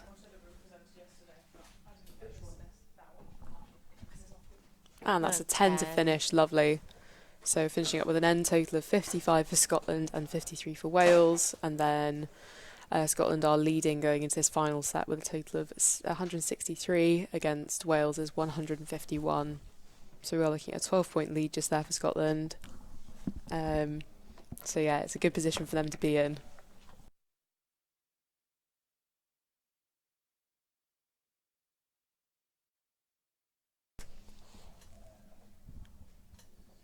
Yeah, we'll just be wanting to enjoy it as much as possible going into this last set end, I'd imagine. Taking in the experience.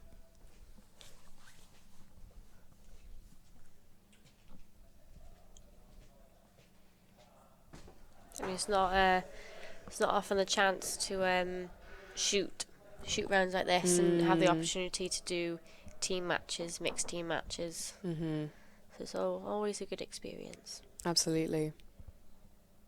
So we've got Wales shooting first on this final end here, and then Scotland shooting second. So again, you might have that kind of extra bit of pressure going into these final 3 hours that Scotland will shoot for the day, knowing kind of what they would need to win the match, but then with the lead that they have, it might not be quite such a kind of a mental challenge as you would see with a slightly smaller lead there.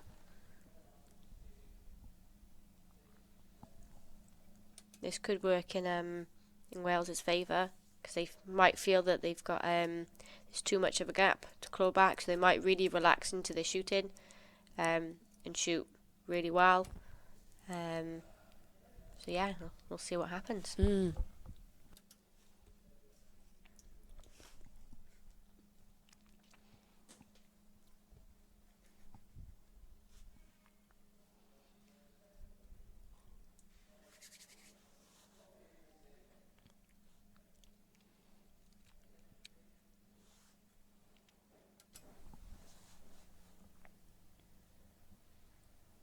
Nice.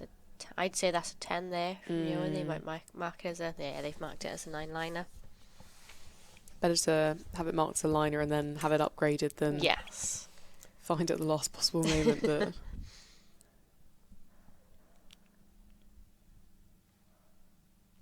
9 there from Wayne as well. It's consistent shooting. Very much so.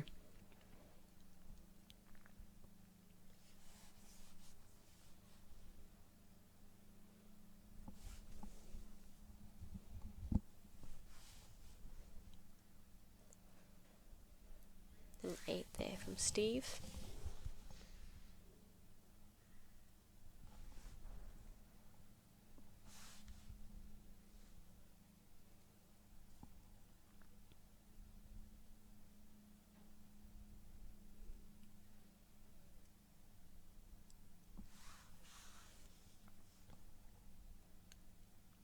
Let's see how Scotland... Oh, There you fantastic. go. Lovely 10 to open there. This final end.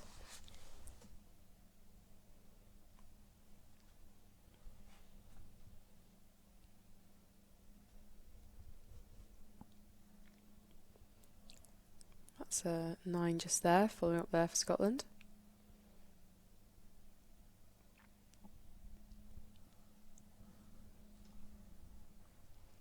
Kev in the box there, looking very pleased. I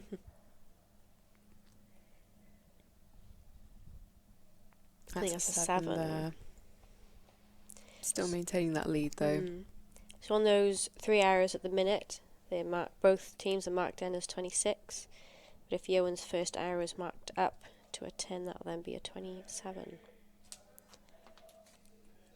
So no, I'd say that's more of a 10. Yeah, they've marked that as a 10 for that one. Yeah, it is hard to tell, unless you're actually looking at the target face yourself. Cameras can be a little bit deceptive.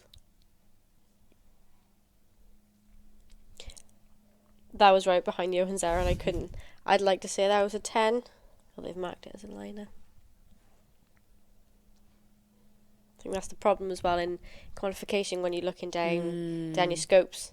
If you've got another 2 or 3 people on the target with you, and your arrows are all nicely grouped. Absolutely. Especially if you're using similar coloured fletchings or knocks or anything like that. Yeah, that's always an issue. I think most archers are having at the minute. I think everyone seems to be using white fletchings. Yeah, white fletchings or either red or yellowy green knocks. Nice, there's an 8 there from Finn. What do you use at the moment? I shoot XS wings. So do I I use the shout out to XS Wings. Great Veins. I'm shooting, I think it's called the candy green, the metallic green. Oh, lovely 10 there for Scotland. Nice shooting. And yellow knocks, which I thought would make them stand out a bit more. But what colours do you shoot? I'm shooting white XS Wings, Yeah. the 50 millimeter.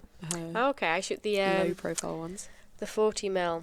Oh, and a lovely 10 there from Scotland to Nice. finish, giving them a total of 217 for the match against Wales's 203. So Scotland there takes the compound men's bronze medal match. Well done, guys. Fantastic shooting from both teams there. Great to see. Scotland team out there looking very pleased. So up next we'll have the compound men gold medal match, which is England red versus Wales red.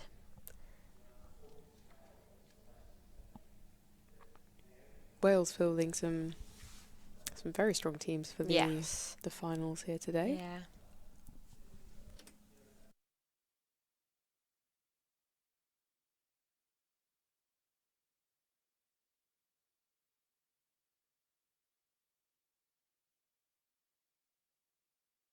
Just having all the arrow values confirmed and scored over there at the targets, as you can see. Having a couple of arrow values checked by the judges there.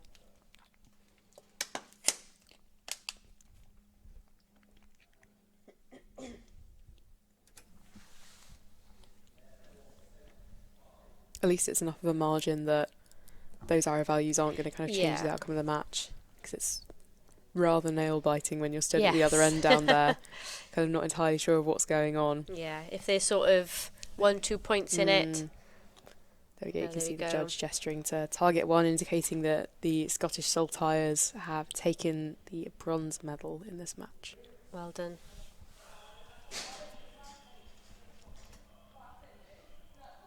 See the Welsh team there sort of discussing their shooting.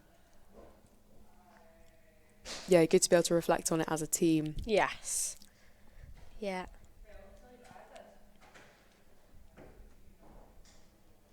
Strong shooting from all the archers so far today. Yes. Very, very proud to be part of this Scotland team this year.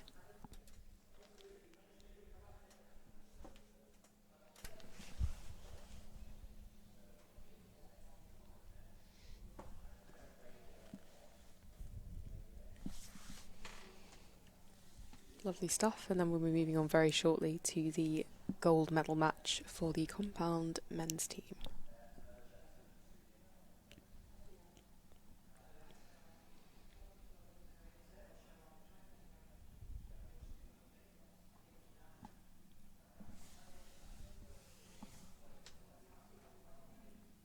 If you are just joining us on the live stream now, we're here in Kilmarnock for the European Commonwealth Archery Championships 2022.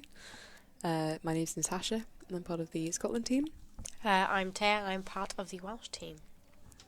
We both shoot recurve, so good fun watching the compound matches today. And the Barebows this morning. Indeed. Taya's shooting in the recurve women's gold match this afternoon. The last match of the day. Stay tuned, everyone.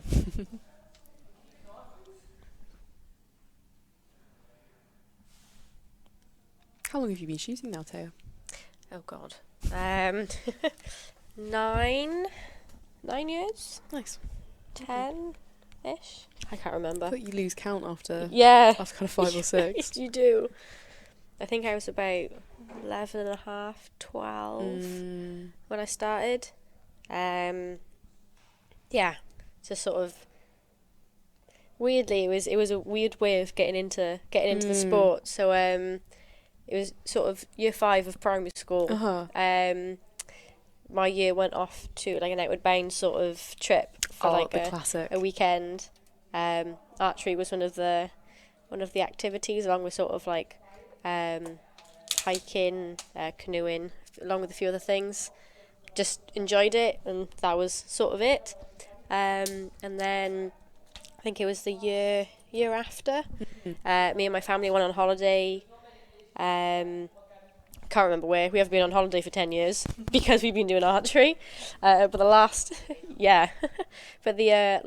holiday we went on, the only channel on the TV that was in English was the Olympics, which is 2012, and archery was there, and I was like, oh, sort of fancy that. But yeah, there was I used to do swimming. That was my main thing, and I was just quite a bit early to a swimming lesson one day in the field next to the leisure centre was archery. I thought, oh, I'll go over and have a go, not knowing that there's this whole world of archery. But I was told to wait a year because I wasn't old enough. So that little determination of waiting a year, and then I've just forgotten how many years I've been doing it now. But it's a good thing that the fact that you enjoy it so much, you forget how long you've been doing it. So 100%. Right, so here we've got England red and Wales red. You just see England there addressing the crowd. Nice little bow. Very graciously there. And on target 2 got Wales, which is Paul Pinder, Callum Platt and Colin Williams.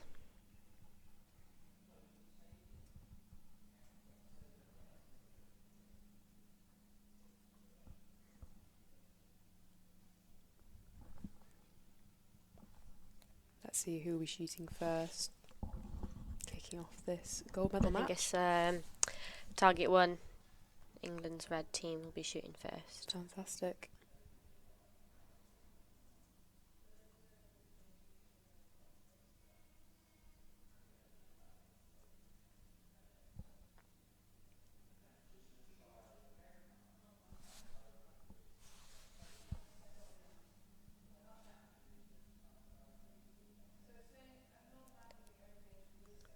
Let's see if the standard of shooting for this gold match is as good as the rest. Can see those Scottish archery flags in the back there, catching the wind quite a bit. 10 there to start off with England. Strong way to open the match.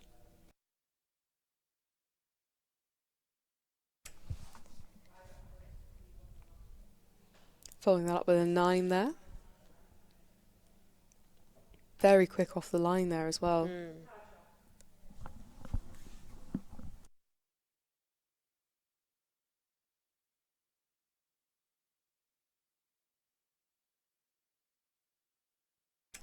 And that's another 9 there for England.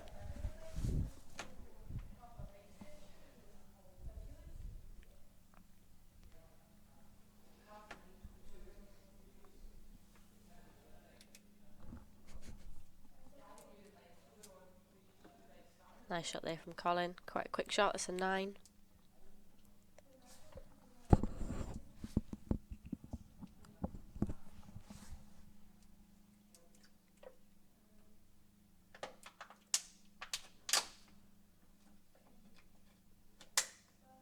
And from Paul, that's a 9 as well. Can see that the two teams are approaching the target faces differently. Yes. So earlier, when we were discussing the team, this is the team I was on about. So Colin prefers to shoot on the left target, Paul on the right, and then Callum shoots one on each. Whether they'll do this in this match, I don't know. So at the minute, England are just 1 point ahead of Wales. Very strong shooting from both teams. That's a 9 there, possibly. Close to the line, but not quite catching it there.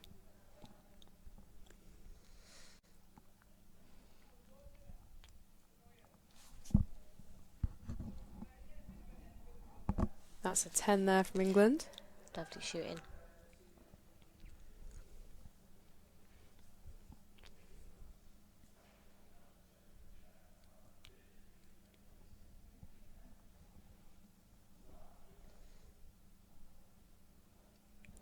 That's a 9 just there as well, giving England a total of 56 for this first end of this gold medal match.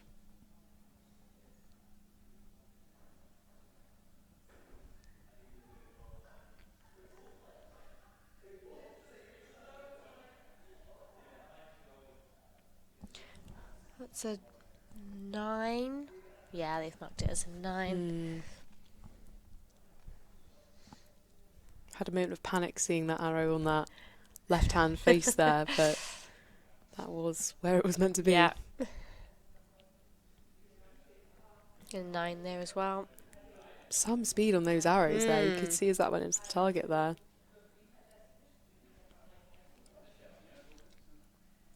So England will finish this end with the lead to open the match. A lead of 2 points, which could quite easily be taken back over the next 3 ends. Absolutely. Very consistent shooting from both teams there. And that's the sort of shooting you sort of expect to see in gold medal matches. Absolutely.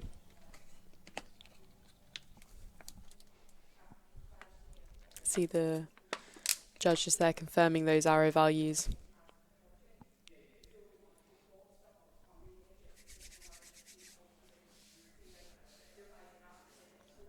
Replay there for Wales's last arrow. There we go. Love a little bit of slow-mo action there. You can't go wrong.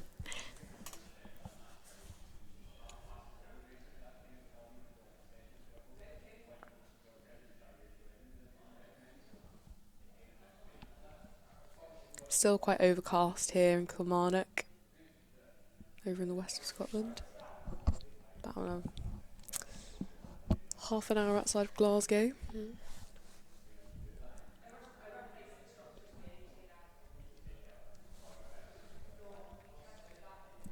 So Wales will be first to shoot this end as they're trailing in this match.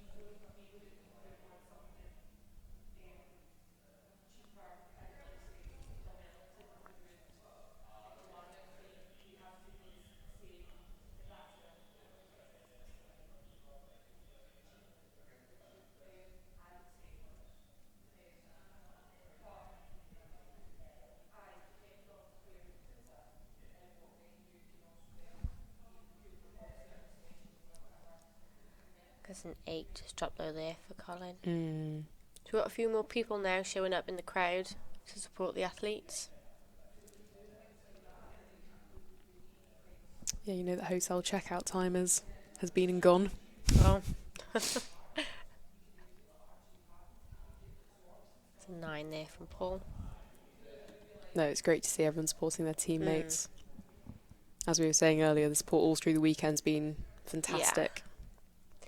The amount of cheering and foghorns Oh, going indeed. off. Scotland brings the air horns. Nice, lovely 10 there from Callum.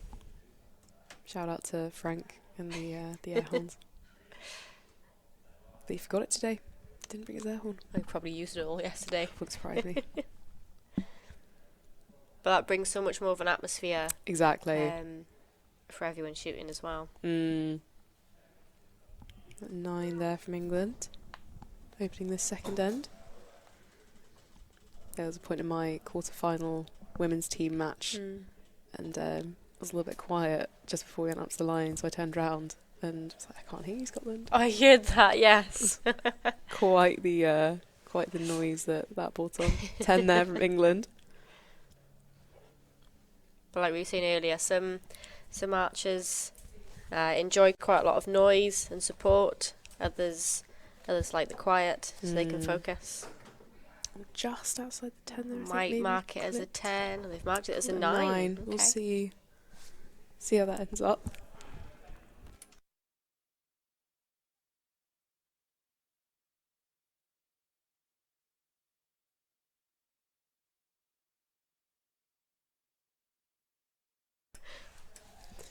So England leading, just going into this second half of the second end here.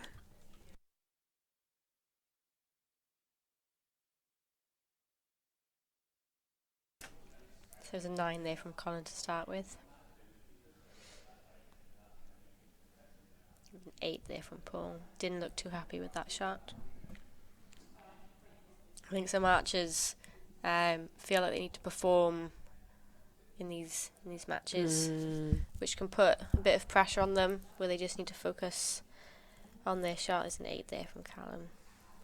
Yeah, archers just need to relax, focus on their process and their own shot. And all you can do is shoot your one arrow at a time and give that arrow the best opportunity to hit the middle. Absolutely.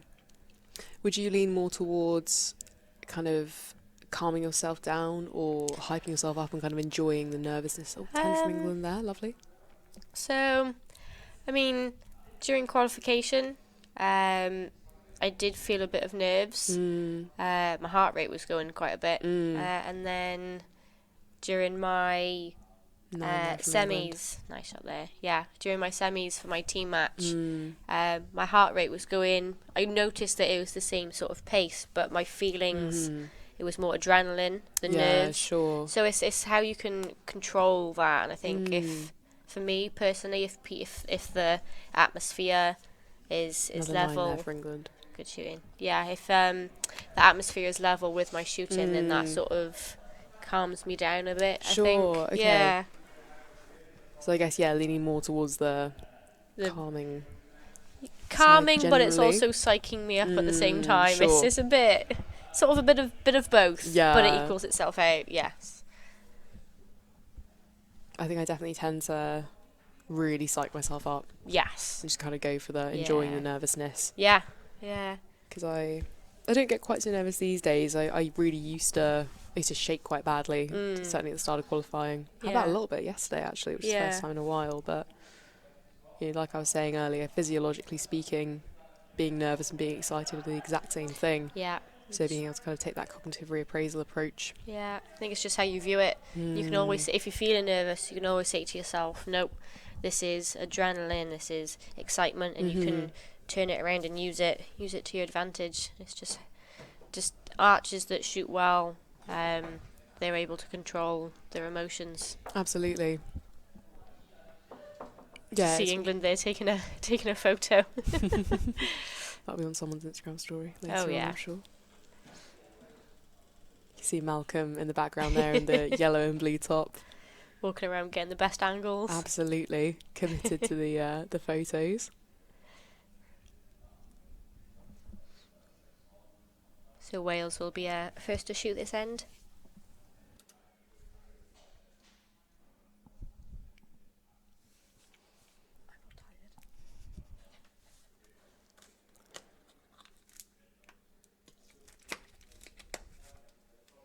So England are going into this third end with a 6-point lead here. 9 there from Colin to start with.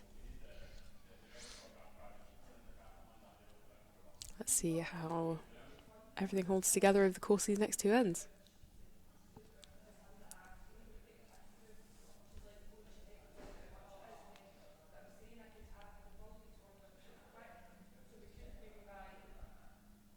Nice, there's a 10 there from Paul. Lovely.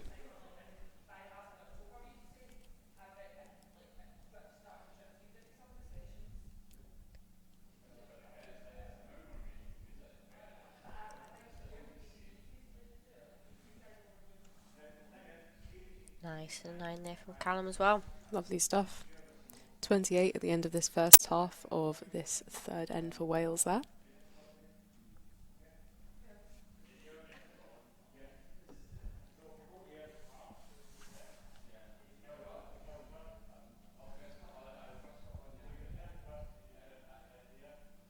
Nine to open there for England.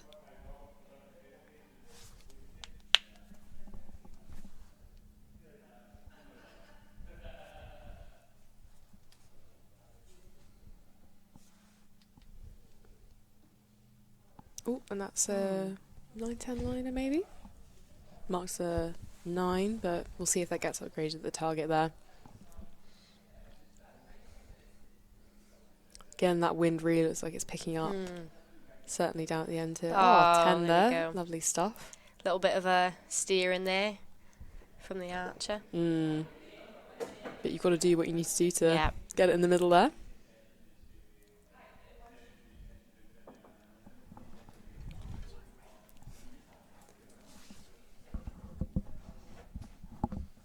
Nice, a 9 as well. Very consistent shooting today.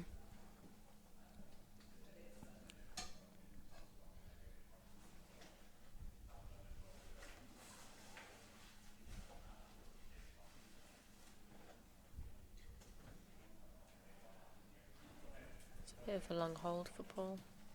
It's just kicked it off into the 8 a little bit.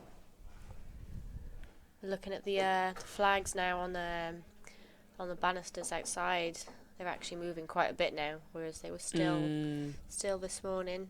And they were fairly consistent earlier on in their movement, whereas it is kind of catching them a bit more. Yeah. I think there was a 9 there from Callum to finish with a 54 end. Let's see how England respond.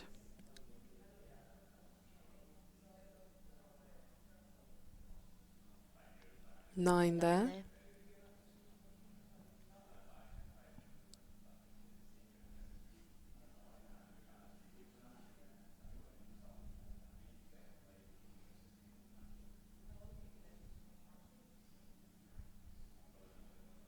And a 10, lovely stuff.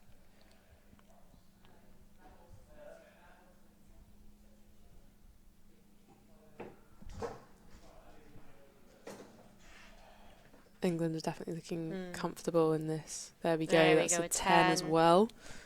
Taking us to 169 cumulative total so far for England, red team at the end of this third end.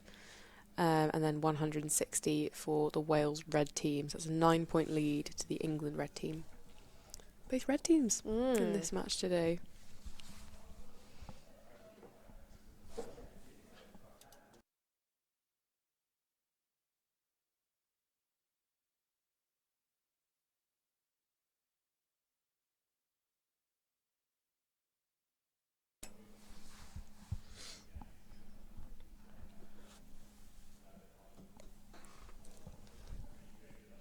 So that's the end of our third end there with one more to go. So England, as we said, going in with that 9-point lead.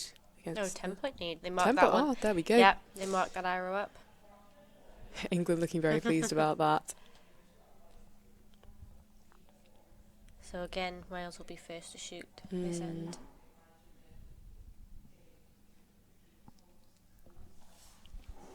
I'd be interested to know how many caps each kind of team has between them, actually.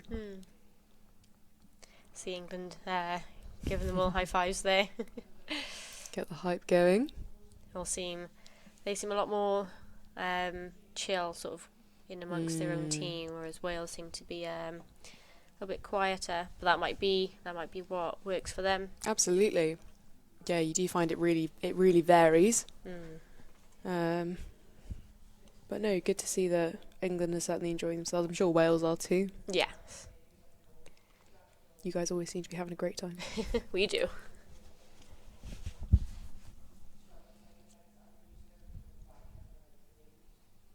Nice. There's a 10 there to start from Colin. Very strong shot there.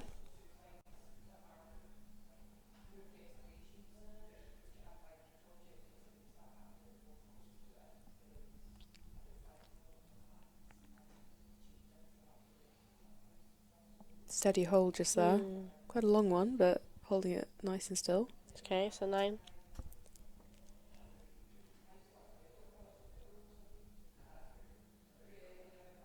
See if we can have another strong shot here.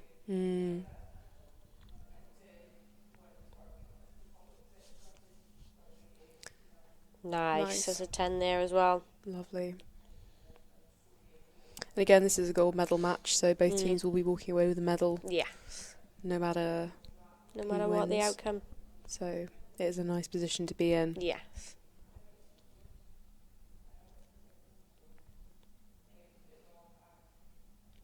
There's a 10 there. Lovely way to open their final end there from the England red team.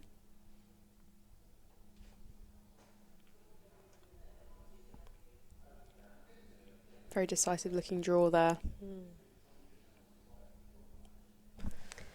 9-10 liner. 10 liner. Marked as a 9, but we'll see. I would have called that a 10.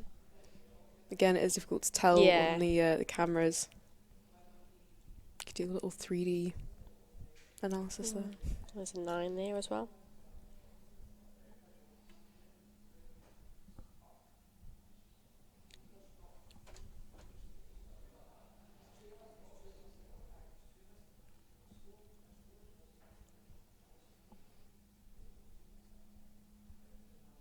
That's another 10 Lovely there. 10 there Good from shooting from Wales. Colin. I think if they can finish with a strong end, they'll be happy. Absolutely, they by no means let themselves down here. No, they've been shooting really strong. Absolutely, very, very consistent this morning. Nice, another 10 there. Lovely. Can they clean it in these last 3 arrows?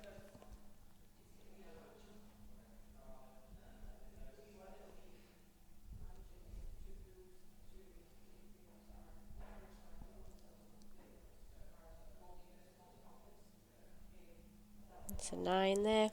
Lovely strong shots there from Wales to finish off. Match play is an interesting one because you can be shooting your absolute best, and if you're shooting nothing but 29s, someone could still be shooting 30s. Exactly. You've just got to control the controllables, do what you do. Yeah. 10 there from England, and if it takes you to the medal matches, to the podium, then fantastic. But if it doesn't, then you can walk away knowing you've done all that you can. Yeah. I think that's a 9 just there, a there. little bit high. So England 5 to need win. 5.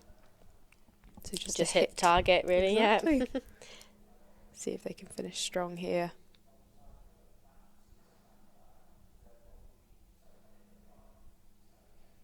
There we go. That's a 10. a lovely 10 to finish there from England. Good job. Huge congratulations to the England red team taking the gold match in the compound men's team, and a congratulations as well to the Wales red team for winning silver. Really, really strong shooting there from both teams.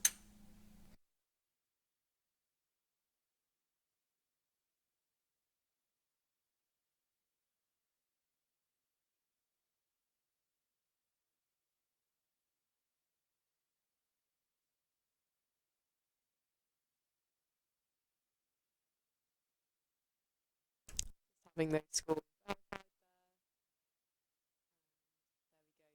The judge indicating that the England red team on target 1 have taken the match there. Smiles all round from both teams though. Great to both be walking away with a medal. You can see England celebrating just there.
Okay, so we'll be going into the compound team bronze medal match very soon.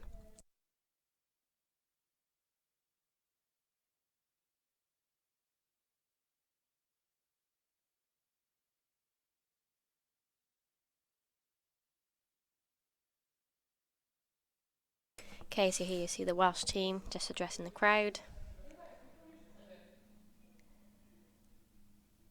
Seem very happy there. Then there's the English team. Both teams seem quite chill and happy.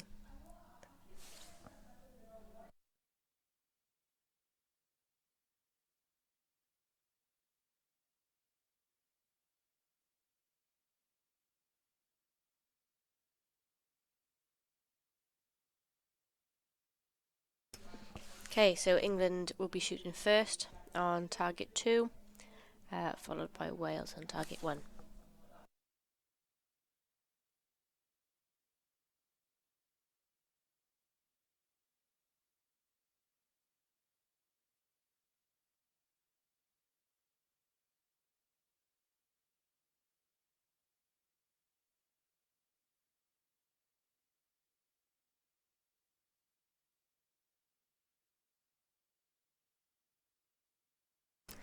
Okay, so there's England opening up with a 6 there.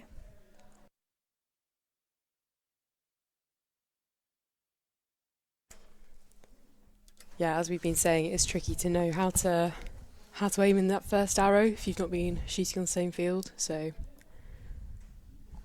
good to be able to make the most of this first kind of set. Especially because the sun's going to be in different places on the field. So the practice field, we're pretty much shooting in the opposite direction. So lighting's going to be different. So string picture going to be looking very different. Yeah.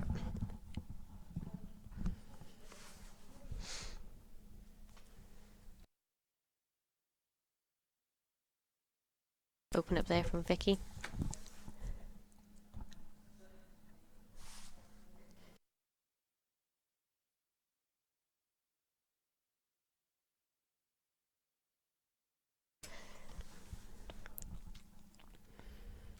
And a 9 there for Sue. Very strong. good way to start. Absolutely.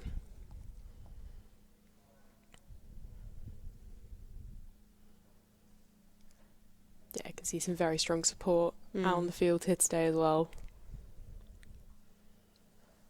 Plenty There's of a scopes. 7 there from Rona. So at the minute, Wales are 3 points ahead after the first 3 arrows.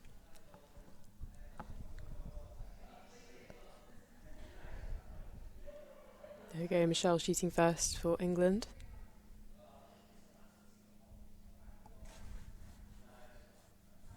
That's an 8-7 there, just there. Still a little bit low, but moving in the right direction.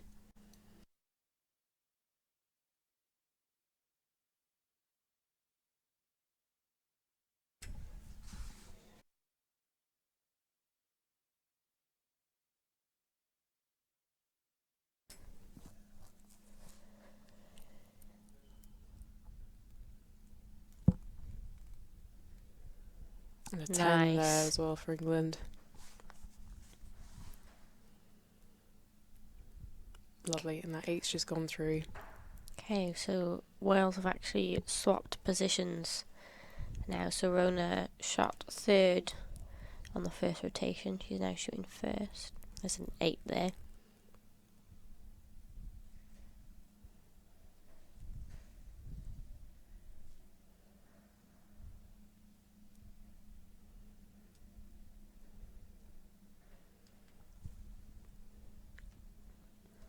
There's an 8 low as well.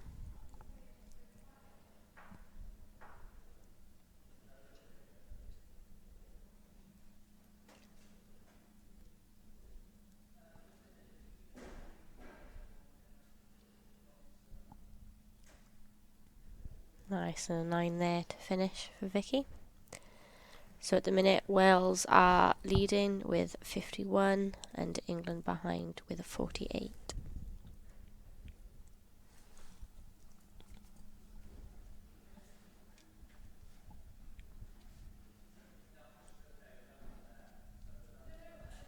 Quite a comfortable place to be for Wales just there. Hopefully England will be able to make the most going into this second end, having had a chance to get their sights set, read the wind, get used to the different conditions on this field compared to the practice field. They have had the opportunity this morning to shoot on the practice field as well, so that'd be a good chance to check they're happy with the order they're shooting in, everything like that. Yeah.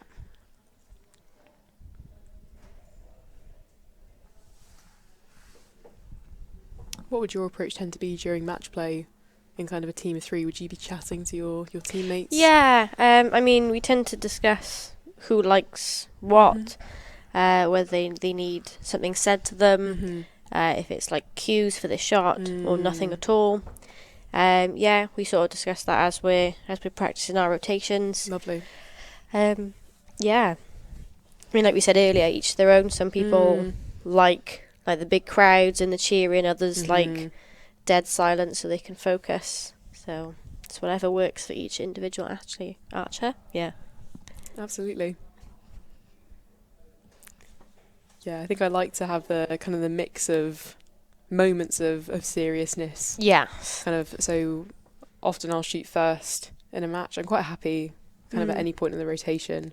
Less keen on being last, but kind of if I do have quite a quick shot process. Yes, I think so I'm quite happy to be there if I need to be. Yeah, I think archers shooting last can sometimes feel a bit more pressure. 'Cause like earlier, like if you see shoot offs, or if you know you need to win a set to make it to a shoot off, you need whatever score on the arrow, it can put pressure on. I suppose similarly with archer that shoots first, you feel like you need to start off with a strong arrow like set to the sort tone of the set. England opening with a 7 and a 9 there, but yeah, if I'm up first, I like to have my kind of moment, especially in that 10-second lead in. Yeah, just kind of stood. I'll listen to whatever anyone else is saying, but I kind of need a moment. Yes, kind of to myself, I suppose. And a lovely 10 there from England.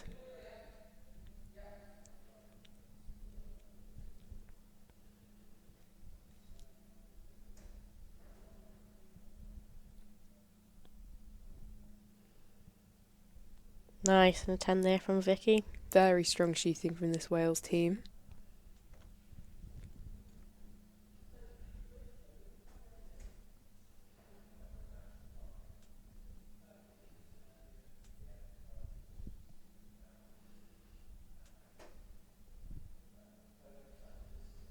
It's a 9 there as well. Still very consistent though, kind of hovering kind of in and around that 10 Yeah. ring there.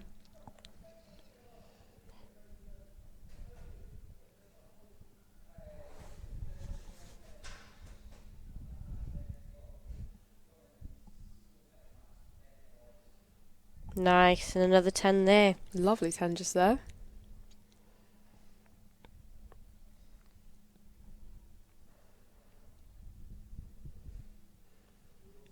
See Wales having a little chat at the back of the field there.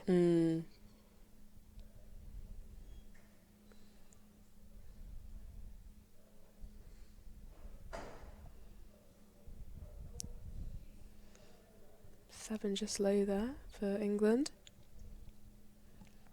Still right in that kind of 6 o'clock position, so very central, but Yeah, just that little bit dropping low. low.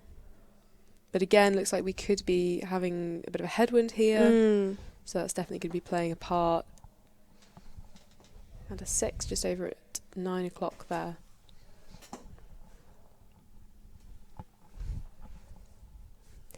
So I'm just looking at some of the flags on the field at the minute.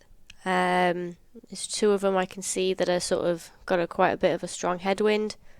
And then there's a arrow sock just sort of a couple of metres in front of the target, which to me looks like it's coming sort of right to left headwind. So could be a little bit of a swirly wind out on the field today, which could be why some of the arrows are just sort of drifting off. That's a lovely shot here. Nice 10.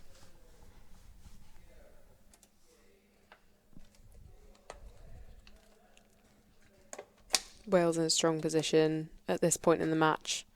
Not quite halfway through just yet. Oh, had a looked like that was a foot fault just there.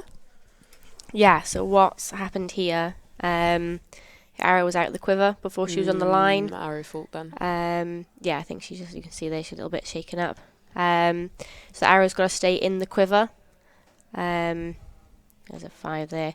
So they're probably running out of time. Just need to get that shot off. Yes, and there we go. Ran out of time on timed that. out there, but yeah, it's very, very easily done. Especially when you're trying to get that shot off. Make the most of the time for yourselves and your teammates. That's going to be tricky to come back from mentally. Yes. But as long as they can just brush that off, kind of draw this end. Yeah. Draw a line under it. They're only now a point behind England, so it's still very marginal. At this point, it will all just be about how they deal with this this kind of setback here. So what happened there? Arrow was out the quiver before she was on the line. Normally they would say drop the arrow, go back over the waiting line, and then step back on the line instead of putting the arrow back in the quiver, just because it wastes a little bit of time. You're looking to make the most of every second when you're facing a penalty like that. Yeah, which I think for Sue, she didn't realise she had to put the arrow back in her quiver. But again, if people don't know these rules or they don't practice it, you're not going to know. You're going to freak out a little bit, which you could see Rona there just sort of giving Sue a bit of comfort. Absolutely. But they just need to remember those arrows they shot the first couple of ends. Like we said, they're only a point behind. Yeah. There's a lot of scope to come back from this. We're only halfway through this match. Yeah. So they just need to remember how they shot, how they can shoot, and yes, they'll be fine. You see the team there sort of giving Sue a bit of comfort. But yes, as you've seen there, so Sue would have been on the line, but Vicky took her turn and shot. Which you can do. If an archer needs to do something, you can swap an archer in. But yeah, I think they just ran out of time. I think swapping in would probably end up being my approach of choice. Yes. Just to save the kind of that moment of panic of kind of back and forth. Yeah.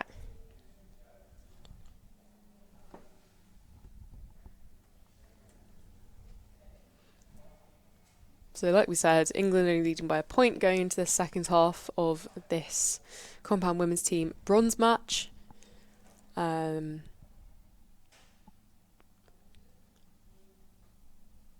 we go, you can see the timer just starting there for Wales. Yeah.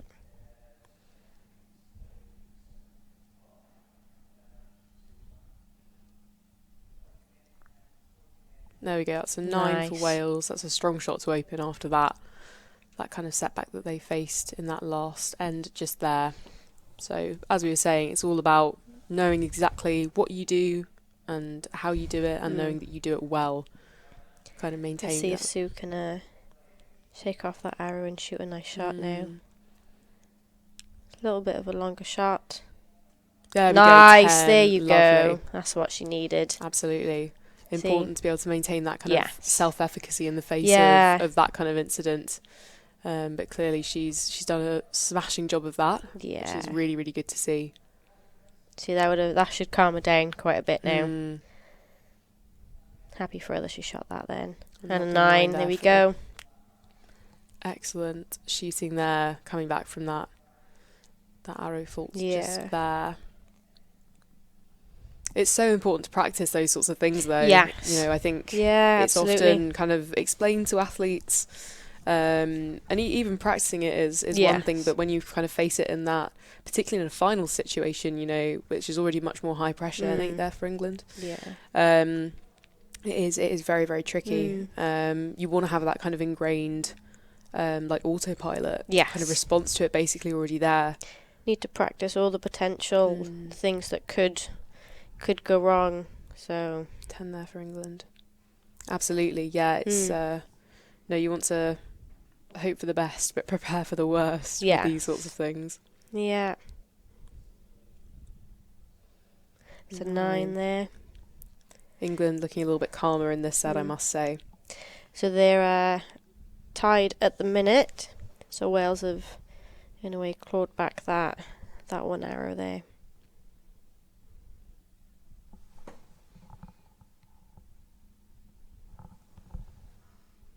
Nice, that's another 10 there. Lovely shooting from the Wales team there.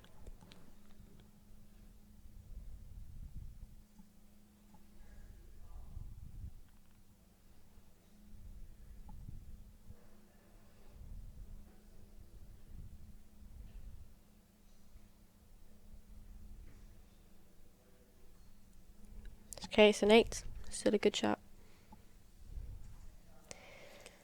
You see the time is running down a little bit there. Yeah. So it just needs to be a quick shot to get that off. There we go. And that's just off the face, but it is tricky when you're getting down to that. Yeah. That time. And everyone likes something different when it comes to standing on the line and being counted down as well. Yeah. You know, some people want to be counted down from 10, others from 5. Very, very individual preference focused there. Yeah. 9 from England, just there.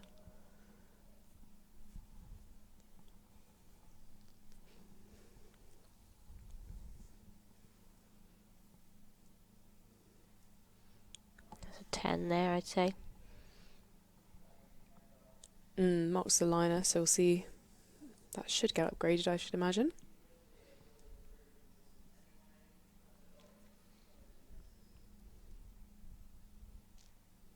And a 10 there to finish. So England now with a 10-point lead after Wales almost timed out on that last arrow there. Going into this last end of the bronze medal match.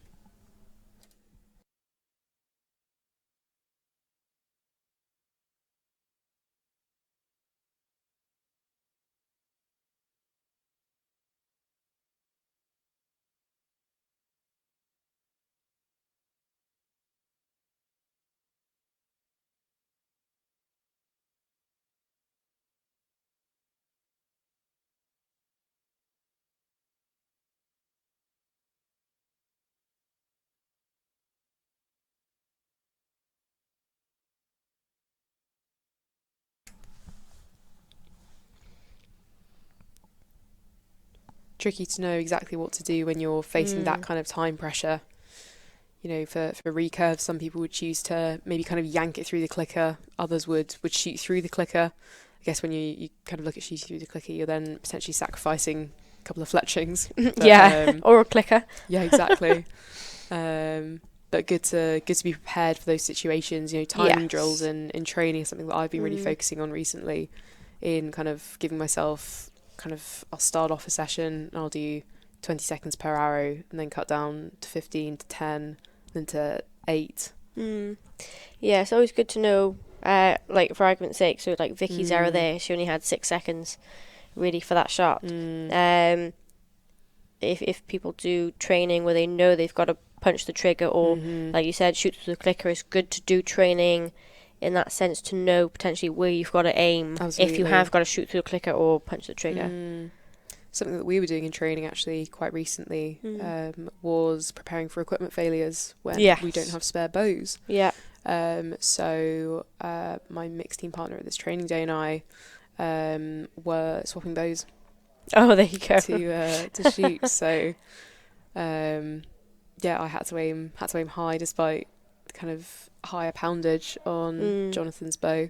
But just in kind of the difference of the sight positioning for face shape and all that. There's an 8 there to start from Wales. But we've got a very similar draw length, so it did work well. Oh, well, there you go. So anything like that is, it sounds kind of counterintuitive, but it's worth giving a try just to really prepare for the worst there. Yeah, it's a 9 there. So shooting through the clicker, punching it, kind of working to time as tightly as possible is all great training for these sorts of events.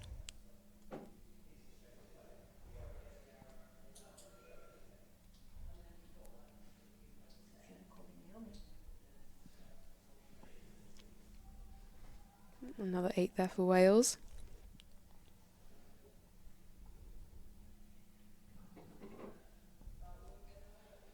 Can really see the wind picking up here on Michelle's shirt there.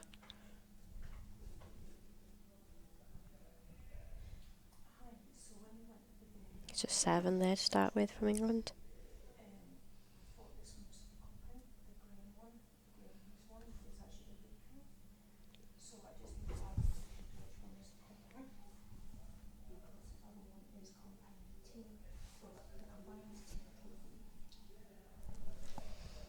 There's an 8 there as well.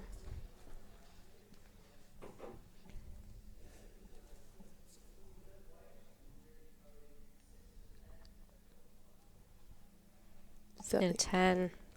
Does look like the conditions are kind of starting to get more challenging as the morning kind of goes on, or afternoon now actually. It was very, very calm this morning, but doesn't seem to have held out. I'm hoping it'll be a bit calmer for my match later on. Fingers crossed for you. That's a 9 liner potentially.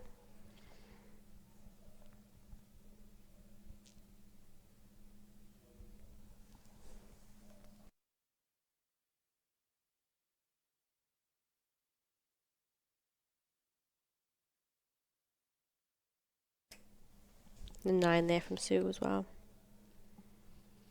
It's just one more arrow for Wales to shoot in this match.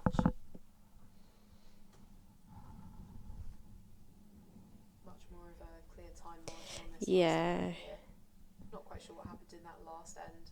But I think that's an 8 or 7. 7 from Vicky there. There we go, finishing up with 191 for Wales red team.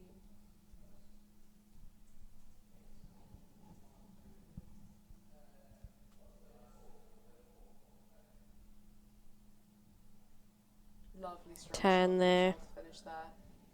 Should be pleased with that one.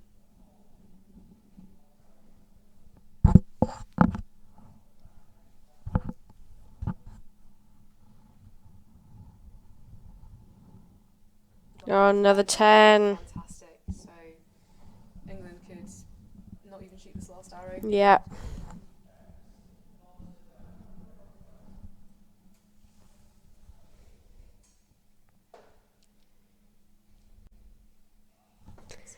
Nine. There we go. Significant margin there to England, so it doesn't matter whether or not that 9 gets up or down, but we go. Lovely stuff. Congratulations to the England blue team on taking the women's compound bronze medal here at the European Commonwealth Archery Championships 2022. Very well shot, the Wales red team. That was a hard fought match. Very exciting to watch. Yeah. Just having the scores confirmed there. We'll be moving on shortly to the compound women's team gold medal match. So we've got the England red team of Amy Bode, Jenny Bryan and Grace Chappell against the Scotland Saltires of Steph Clayson, Robin Geddes and Kirsty Robb.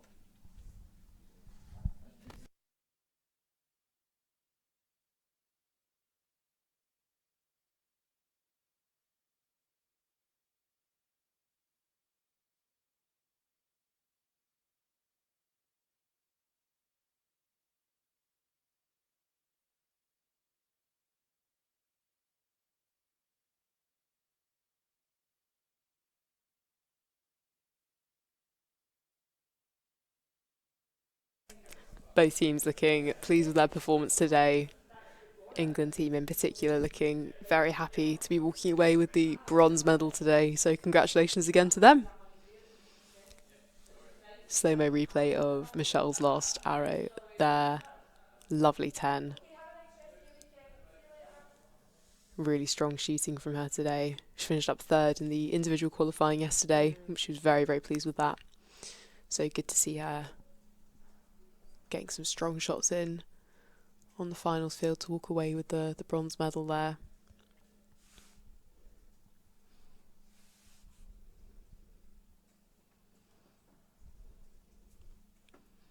So our next match will be the last one of the morning before we move on to the recurve matches this afternoon, which is a fantastic lineup. Just looking ahead there.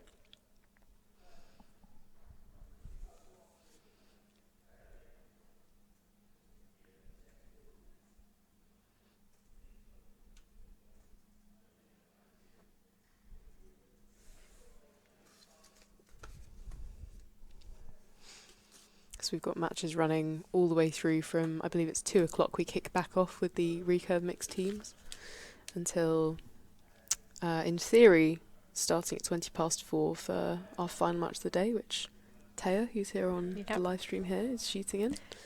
But we have been running ahead of schedule so far today, so we might maintain that through the afternoon. And we've got the Scotland team walking onto the field there. Robin on first, followed by Kirsty and then Steph. Steph, one of our alumni at the University of Edinburgh. As I said earlier, Robin, one of our members. And our records officer this year. Kirsty in the middle just there as well.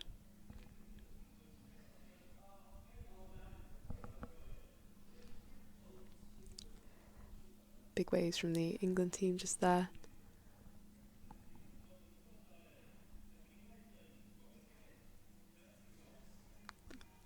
And the air horns are out. You can hear them. Glad they've been found. Scotland team been bringing the noise this weekend. It's definitely Frank, isn't it? Oh, absolutely. Definitely Frank.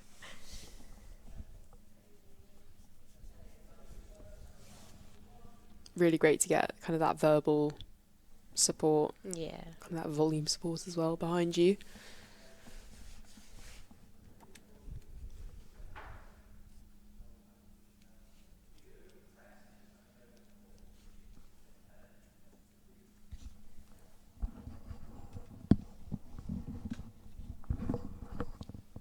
Wind does seem to be picking up now. We can see the fields, the flags on the field there, are really quite kind of picking the wind there. So opening with an 8 there from England.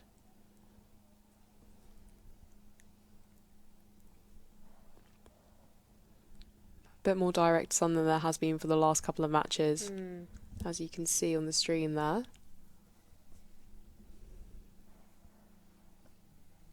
Lovely Nice 10 there.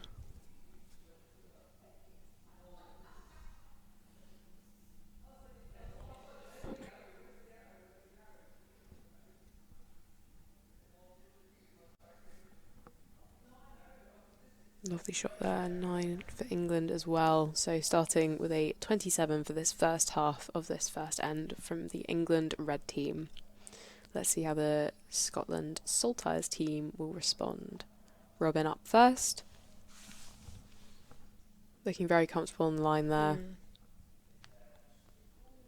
Oh, that's a 6. Just outside the 7 there, I think. Oh, marked as a line cutter to open. So a couple of clicks to the site, easing into it. I'm sure she'll be getting more comfortable as time goes on. An 8 there. Both dropping low. Does look like it could be a headwind out on the field.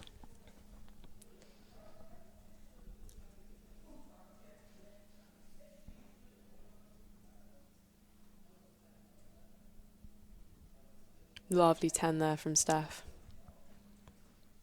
Now they've marked it as a 9-liner.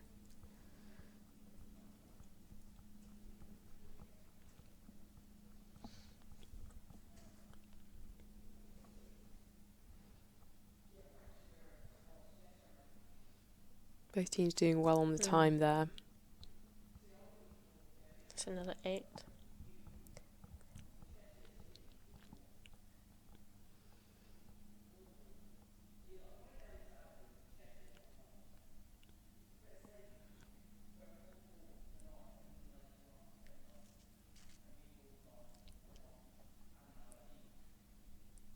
Lovely 10 just there. Nice and consistent, that. Absolutely. Good to be getting that consistency in this wind, and with the light conditions kind of changing. It's a bit cloudy here today, as you can see just in the background of the live stream there, so the light conditions are a little bit varied. And a 9 there to finish off for England. Running that time down, but still within a fairly comfortable margin.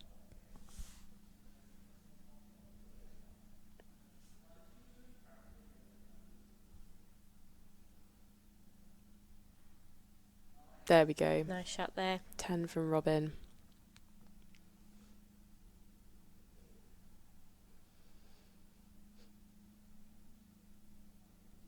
You can see the flags in Kirsty's quiver just really catching the wind there as well. Lovely 10. Nice.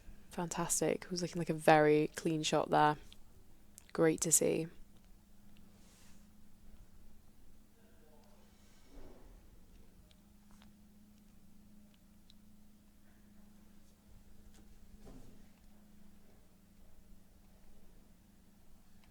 A 7 there. Just off to the right there.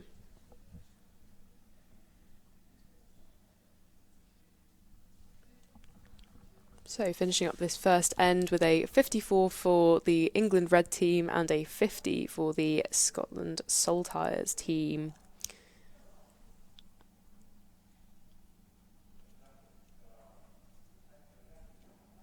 And as we've seen in all the matches, we've got team managers or volunteers pulling arrows with a volunteer for the event scoring. Massive thanks to all of the judges who've been present for this weekend, without whom none of this would be possible.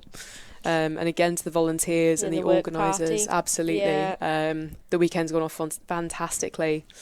And huge thanks to Curtis for organising, and everyone who's been helping out with scoring and technical side of things as well. We had a few technical issues this morning, and it's all been sorted fabulously. There's a lot that goes into organising these events, so we all really appreciate it. We do, yeah. It's a lot of people behind the scenes. Just good to take a moment now to show a moment of appreciation.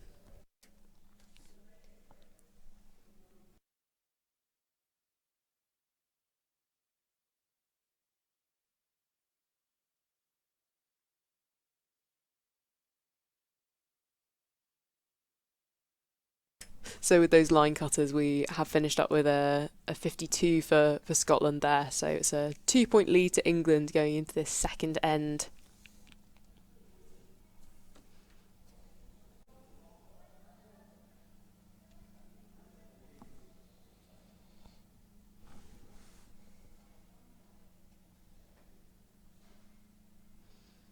There we go, Scotland up first to the line.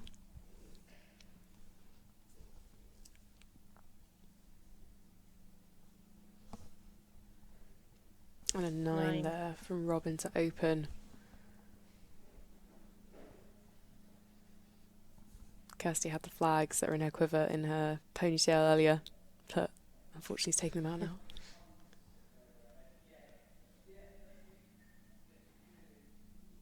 Another 9 just there. So this is actually Steph's 10th Scotland cap this weekend. Is it? It is. Wow. Yes. And what a way to be marking that in the gold medal match here. Lovely 10 just there.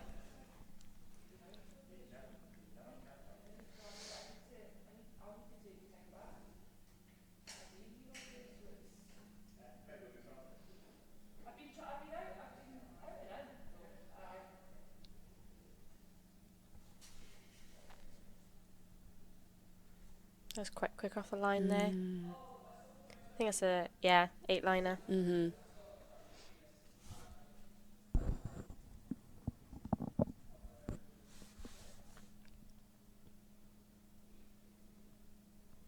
Do you think maybe they were just coming off quicker on that, just because they ran down a little bit on the previous end? Quite possibly. It's hard to hit the balance between wanting to kind of finish your shot off as fully as possible and really kind of commit to that execution, but whilst also making sure you are being effective and really efficient with your time. So yeah. Nice 9 there. Lovely. Back over to Scotland for the second half of the second end. And final style, I think, does make shooting team rounds a little bit more challenging as well, in that, you know, it doesn't take long for the weather conditions to change, or especially when the wind's kind of swirling like it does, like it could be here today. You know, you are kind of getting really varied conditions within those 6 arrows. Yeah. Lovely Nice 10 there. Kirsty.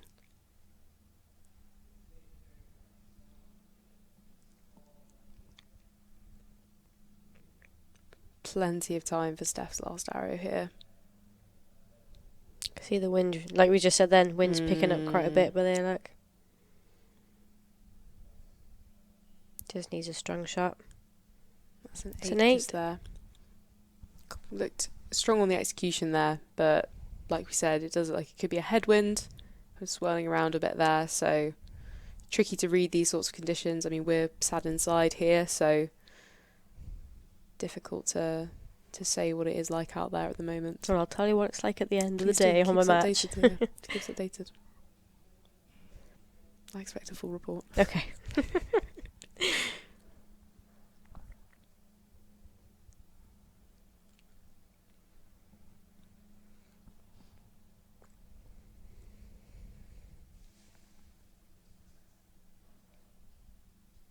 Nice 10 there as well. Lovely strong shooting. And still a good chunk of time here for this last arrow. As long as you're comfortable being counted down, especially at that kind of 5 mark. It's a 9, I think. Looks like it. What would your preference be on being counted down? I'm 10, 9, 8. Definitely. But as long as it's sort of said in a calm, not as like, oh my god, 10, 9, like, it's got to be a 10, 9, just a calm vibe. Yeah, for sure. Yeah, some people prefer a 10 and then a 5, 4, 3. That's what I prefer. I like being told 15 and 10 and then... Yes. But I think for me, if it was 10 and then a gap and then someone was like 5, then it's a sudden bit of, oh my god, I got 5 seconds. Yeah. I know I've got quite a quick shot anyway, but for those who've got a slightly longer shot, then... Yeah, what about you? Yeah, but it's hold at 15 and 10 and then counted down from 5. I don't really mind the tone, as long as it's kind of loud enough for me to hear. It's got to be loud enough. Yeah. Especially if I'm at full draw. I mean, I feel like I've said it enough times throughout this commentary that I like the volume. Yes. I think as long as it's kind of sort of supportive, kind of firm, I guess that'll be the main thing for me personally. But yeah, I think it does really depend on the day as well, actually, in the context. You know, if I'm kind of just looking at a qualifying round, then that's very different to in match play. Absolutely. So we've got the England red team leading by 1 point with a 107 to Scotland's 106. So Scotland shooting first this end.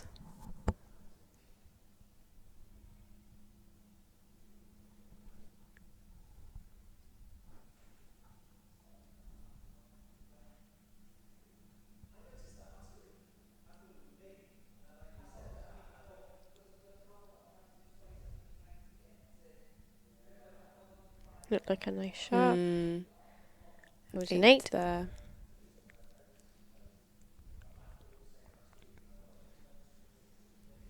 I really enjoy watching Kirsty's shot process here. She's got a very you can see she's got kind of physical cues that go alongside kind of what I assume would be her mental process as well.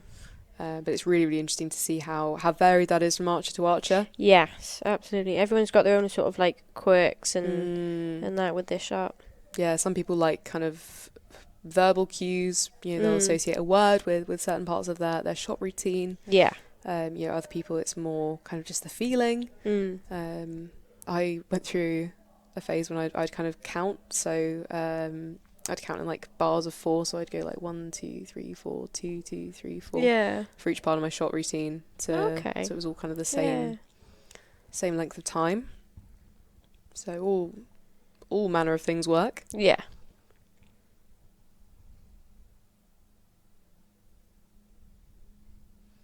So 27 for this first half from Scotland, with England opening up with a 9 followed by a 10. Nice shooting.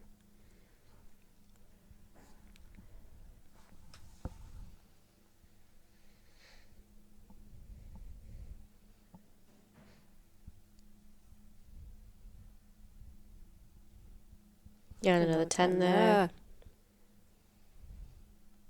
Promise we didn't have our lines prepared in advance. So at this point, cumulatively, England extending their lead to 3 points, but still all to play for in this gold medal match for the compound women.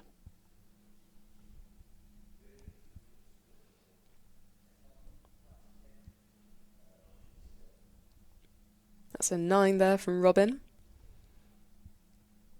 You could see the wind picking up a little bit on that shot there.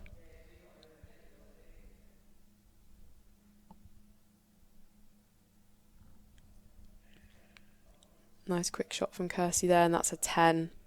Lovely shooting.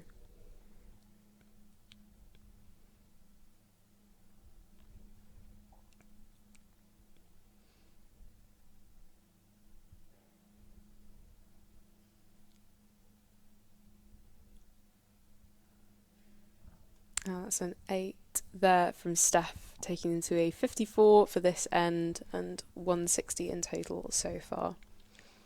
There is some good shooting in this match. Definitely. Good to see how each team's responding to the pressures that the other is bringing, and even the pressures within the team, particularly with regards to kind of timing, that kind of thing. You saw the first England archer just coming off the line there. I always find it interesting when you see kind of a left-handed archer coming off the line for a right-handed archer to go on, or vice versa. Yeah. Well, in our team, that's a 10 there. It's a nice shot. Lovely. In our team, later on, there's 2 righties and a lefty. So I'm a righty. Sue that follows me is a righty. Oh, another 10 there. Look at that. Fantastic shooting from England there. So yeah, I'm a righty. Sue that follows is a righty.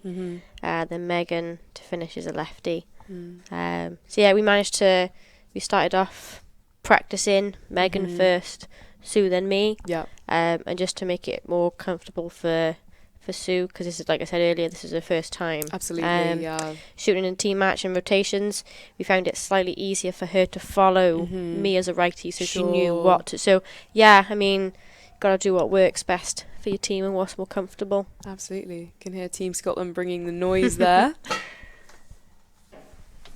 What we do best.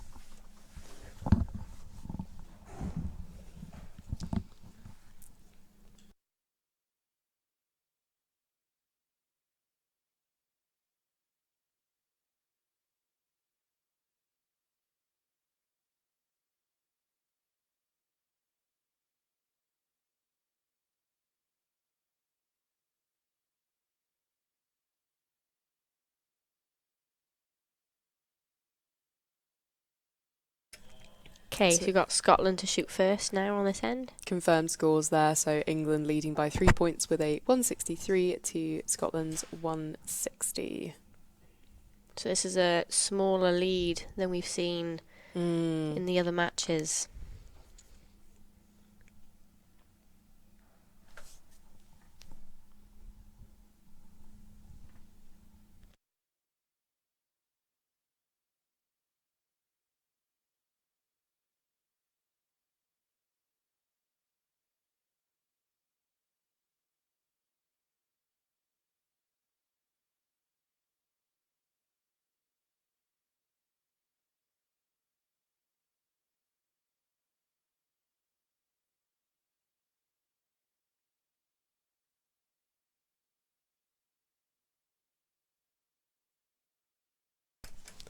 Robin back on the line there for the Scotland team's first arrow. Didn't look too happy with that shot. That's Oh, it was a a 10 10. though. There we go. Sometimes you get away with it. Yeah. You do find that a lot of athletes will pull quite some array of faces. Other people have a bit of a poker face going on. Yeah. I know that I, for one, my face tells a story when I shoot. 9 there for Scotland from Kirsty.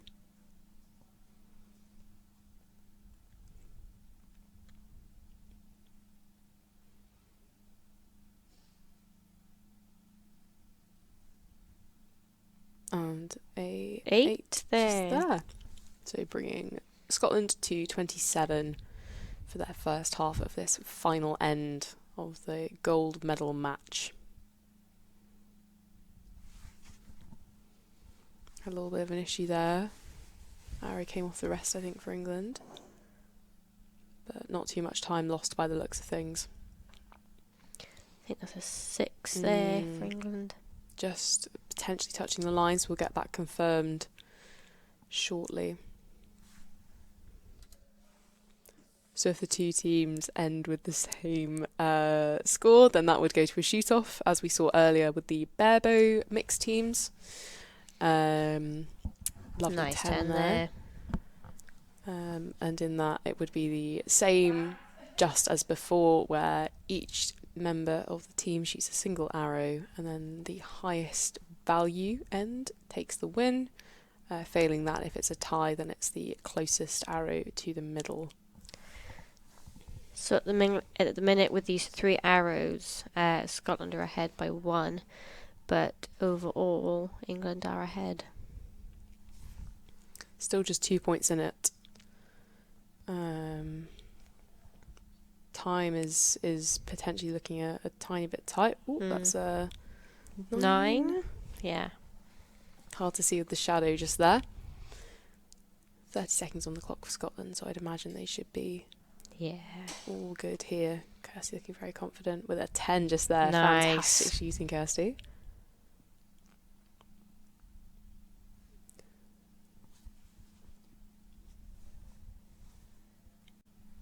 I must say I'm finding this really quite nail-biting. 10 seconds left just there for Steph on her final arrow. Finishing with a 9 there. just there. Some lovely shooting. So that's a 55 for that end for Scotland. Let's see how England respond to that.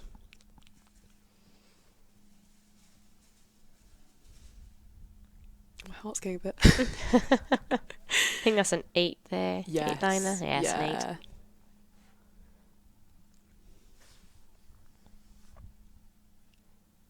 It's an interesting one, being the team that's just finished up, Yeah. waiting to see what the other team shoots for the outcome of the match. Yeah. Long hold. That's It's a a 10 10. there. So we need a 9 to win. win.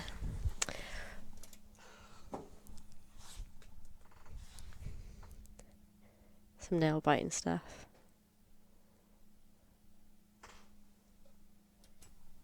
It's an 8. So that's a tie. So we go to a shoot off.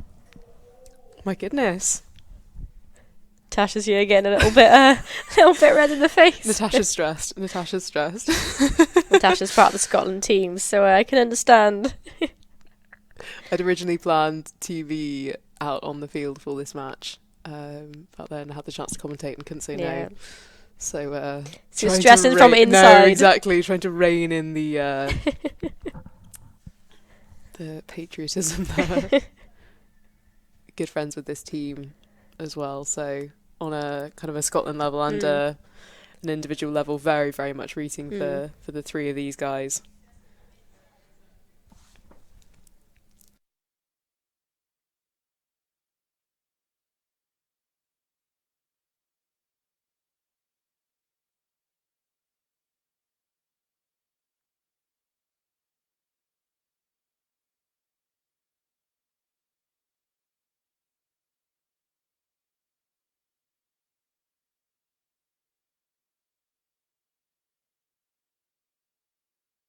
So that six-liner that England had has maintained its value as a 6. So we have got a shoot-off here in the compound women's team gold medal match between the England red team and the Scotland Saltires. So as we were discussing earlier, each athlete will shoot 1 arrow, and then the team with the highest end total takes the win. Otherwise, if it's a tie on value, then it's the arrow closest to the middle. Yeah. Which takes it. So what will happen, one archer from each team will shoot. So it will go, for argument's sake, if Scotland is shooting first, so Scotland will shoot, one archer from Scotland will shoot, then it'll be one archer from England. And then go back to Scotland, back to England. So one archer from the opposite team at a time. So it's a lot of pressure on the final two archers. Yeah. I mean, pressure on all around, of them, yeah. But particularly... Just want to maintain that standard. So for shoot-offs, they'll tend to put a clean face on. So the purpose of that is often the spider or the very, very small cross in the centre of the target will have been shot out in the duration of the match. So the reason that it's being replaced there is so that that spider is visible. Should a judge need to use calipers to measure the distance between the centre of the target and an arrow. So they need to have that point of reference there in order to do that.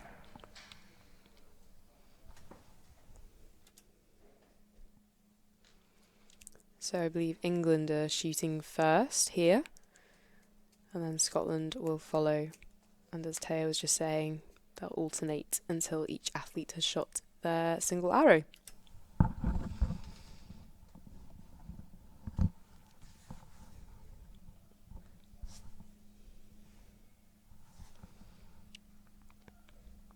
So as you can see, we've got half the amount of time as there has been for the rest of the sets, as each athlete's only shooting 1 arrow rather than the 2. The wind has picked up a bit for this shoot-off. That's a 10 nice. there, so from England. That's what you need. Strong start.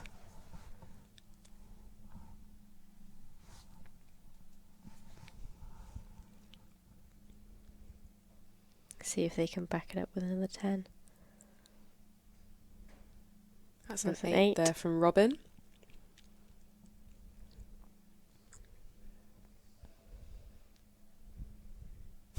Scotland having a bit of a laugh about something there.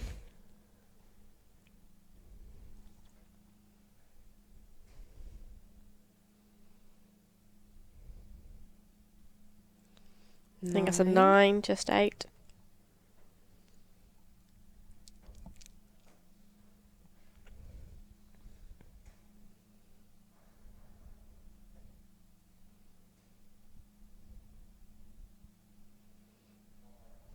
It's 10 there from Kirsty, fantastic.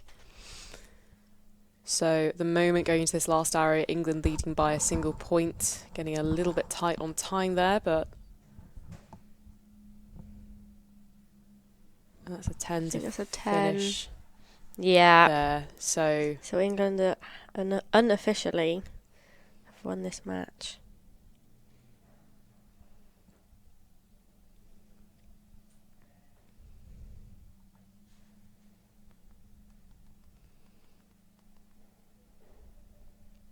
and another lovely 10 to finish there from Steph. So only a point in it. But it's looking like England will have taken the gold medal in the compound women's team match here. That was some lovely shooting for Absolutely shoot-off. fantastic, That was yeah. good. That's Yeah, there we official. go. England have taken that shoot off. So congratulations to Congratulations. them. Fantastic shooting from Scotland there as well.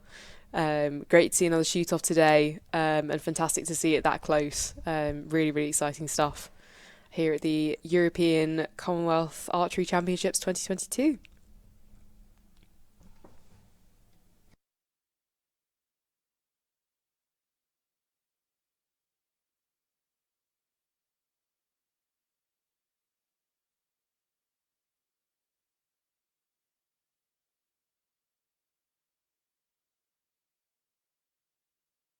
So that concludes this morning's shooting for our Barebow and compound team matches.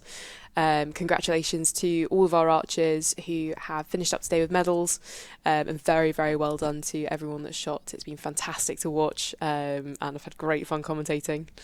So yeah, like I said, short lunch break now, and then we'll be back at about 2:00 to kick off with the recurve mixed team bronze match. So from us here, thank you so much for tuning in to the European Commonwealth Archery Championships 2022 barebow and compound medal matches just here. I've been Natasha. And I'm Taya, and we will, well, I won't. See you in a We'll bit. be seeing you on the I'll be screen on the this field. evening. So yeah, thank you so much for tuning in, and I hope you've all enjoyed.